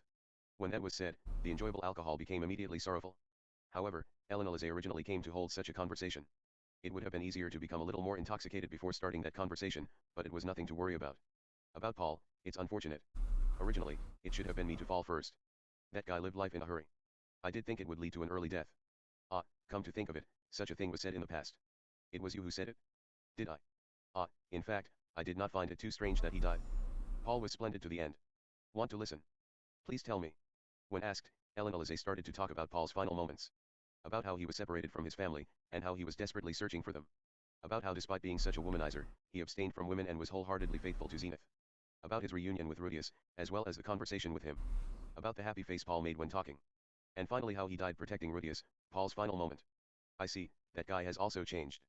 I recall the time when he and you were fooling around together. Oh my, the number one fool must have surely been Ghislaine. I remember the time when you were shaking your tail when looking at Paul. That was a delusion. That was during the Ostrau cycle. And, I'm not from Adoradaya. Even when happy, the tail doesn't shake. It's a metaphor, a metaphor. HMPF. But, the Ghislaine at that time sure was cute. Whenever something happened, you were worried about Paul. It's in the past. Forget it. As Ellen Alize was laughing, she tossed the seasoned snack into her mouth. Making chewing sounds when chewing the hard meat. Seeing this, Ghislaine did the same thing. Ah, then one more, let's split it between us two. Ellen Alize pushed her own plate towards Ghislaine. Two people poking the same thing. For a while, those two were controlled by the sound of chewing. For me, Zenith was more shocking than Paul. When the dish was finished, Ghislaine muttered this. I would have never thought that Zenith would become like that. That's true. But Rudius seems to be searching for something like a cure, she also seems to recover little by little. Surely one day the Zenith we know will come back. Is that so? Well, that will probably take many years. Ghislaine lightly laughed and stirred her cup. At that time, I hope we can once again drink together. That's true. At that time, let's call Jisoo and Talhand, it will surely be a noisy time. What happened to them? Ah, after the party with Talhand was disbanded. Afterwards, the two talked about various things. About what happened after the party was disbanded. About what happened after the monocalamity. About what happened after Rudius was met. And not only about that. What happened during their time as adventurers. What happened when they entered the dungeon. What happened when Jisoo gambled, lost their money and every member of the party was extorting him. What happened when Paul took advantage of Ghislaine's mating season. What happened when Ellen Alize took advantage of that situation and for a short time the three of them were leading a sordid lifestyle. In general it was an embarrassing enough memory to get a red face. However, everything felt nostalgic and the memories caused their hearts deep down to tremble. In a tipsy state, Ellen Alize spoke while narrowing her eyes. Ghislaine also became dead drunk a while ago, resting her face in her hands with vacant eyes. Oh my, it's unusual for you to drink until dead drunk, are you going back to your room? It's alright. The wolf won't attack me anymore, because it is no longer here 6. Ghislaine said so while looking back over her shoulder. The rowdy adventurers who received Ghislaine's gaze averted their eyes. This way, I should have accepted Philip Sama's invitation. Philip? Ah, the one from Fidoa region. Ah, once I was asked whether I wanted to become his concubine or not. That is quite a shame. If you had accepted, you would have married into money. In front of Ellen Alize's teasing voice, Ghislaine made a lonely smile. I would have been unable to face Eris Ajisama. For you to say that to face another, I'm surprised such words came out from you. Oh my. Saying so while looking at Ghislaine, Ellen Alize tilted her head. Ghislaine's eyes were still. They were eyes full of bloodthirst. Philip Sama is also already dead. He did not survive the monocalamity. The corpse was buried, the one who killed him was also killed. Oh my, is that so? That's quite unfortunate. Eris Ajisama married into Rudius's family. Ghislaine stared intensely at the ceiling. And next is Saro-sama's enemy. With Ghislaine exhibiting bloodthirst, some of the tavern's guests felt danger. However, Ellen Alize was not the slightest bit disturbed. She knew that the woman before her had a personality that would suddenly release bloodthirst and suddenly cut somebody down. But she also knew that she would not be cut down. To do so, I have become the princess's escort for this reason. AHH. Ellen Alize let out a sigh and stared at the same ceiling. Ghislaine has also changed. In the past, you weren't such a knight-like woman with such great loyalty. With these words Ghislaine quickly stopped moving and looked into her cup. Amber-colored alcohol. Reflected in there was her own face. She immediately came to a conclusion. After all, I am also part of the Duradaya tribe. Ghislaine said so and stood up. She left her seat, walking in a manner that one would not think her being dead drunk. Where are you going? Returning. My oh my, as always it's very abrupt. Ellen Alize shrugged her shoulders and stood up. She took out silver coins from her pocket and tossed them towards the counter. Point 7. Ghislaine. Ellen Alize, who finished counting, raised her voice towards Ghislaine, who was about to disappear into the night street. Ghislaine's ears moved and she turned around. Please protect Rudius and SYLPHY in the Azure kingdom for me. They are both my cute grandchildren. Leave it to me. Ghislaine gave a reply, her tail stood straight up. Point 8. Elise went in the opposite direction, her feet turned to the direction towards the home where Cliff was waiting. She believed that since it was her close friend, it goes without saying that she would naturally protect the people around her. And that's it. I believe that is it. And yeah, world map. Here you go. Where's that? Oh, no. Okay, well.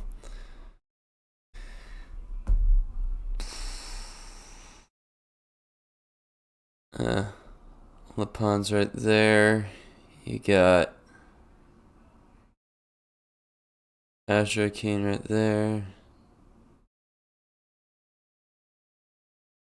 Alright. And yeah, that area is the university. Cool. So not that long of a journey. Anyway. Ooh. That was fun. That volume wasn't really that great, especially after reading volume 16 or volume 15 for light novels. It wasn't that great. You could tell it's prep for the next volume. Let me go find the images for this volume. Give me a quick sec. Alright.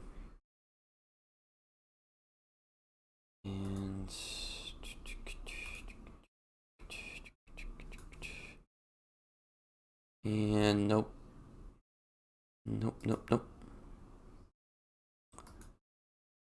Do.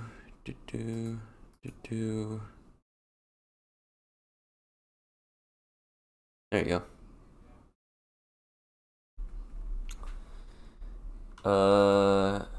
Alright. Yeah, that would have been some pretty big spoilers if I saw that fucking dog. That would have been some big spoilers. Again, big spoilers. Jeez, bro, what's with these fucking pictures? Yeah. Looks about right.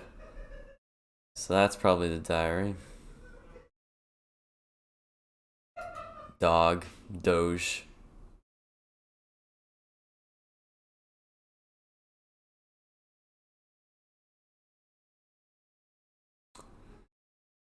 Ah, yes. Getting drunk.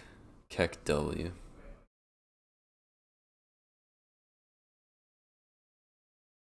Okay. And that's probably the last one. Cool. Alright. So, from what it looks like, I'm gonna play some games. I'm gonna end this stream though. Start a new stream. You can join me there for some. I'm gonna be playing some Storybook Brawl, which is basically an auto chess game. I know I rage quite a lot at it, so it'll be fun. Alright.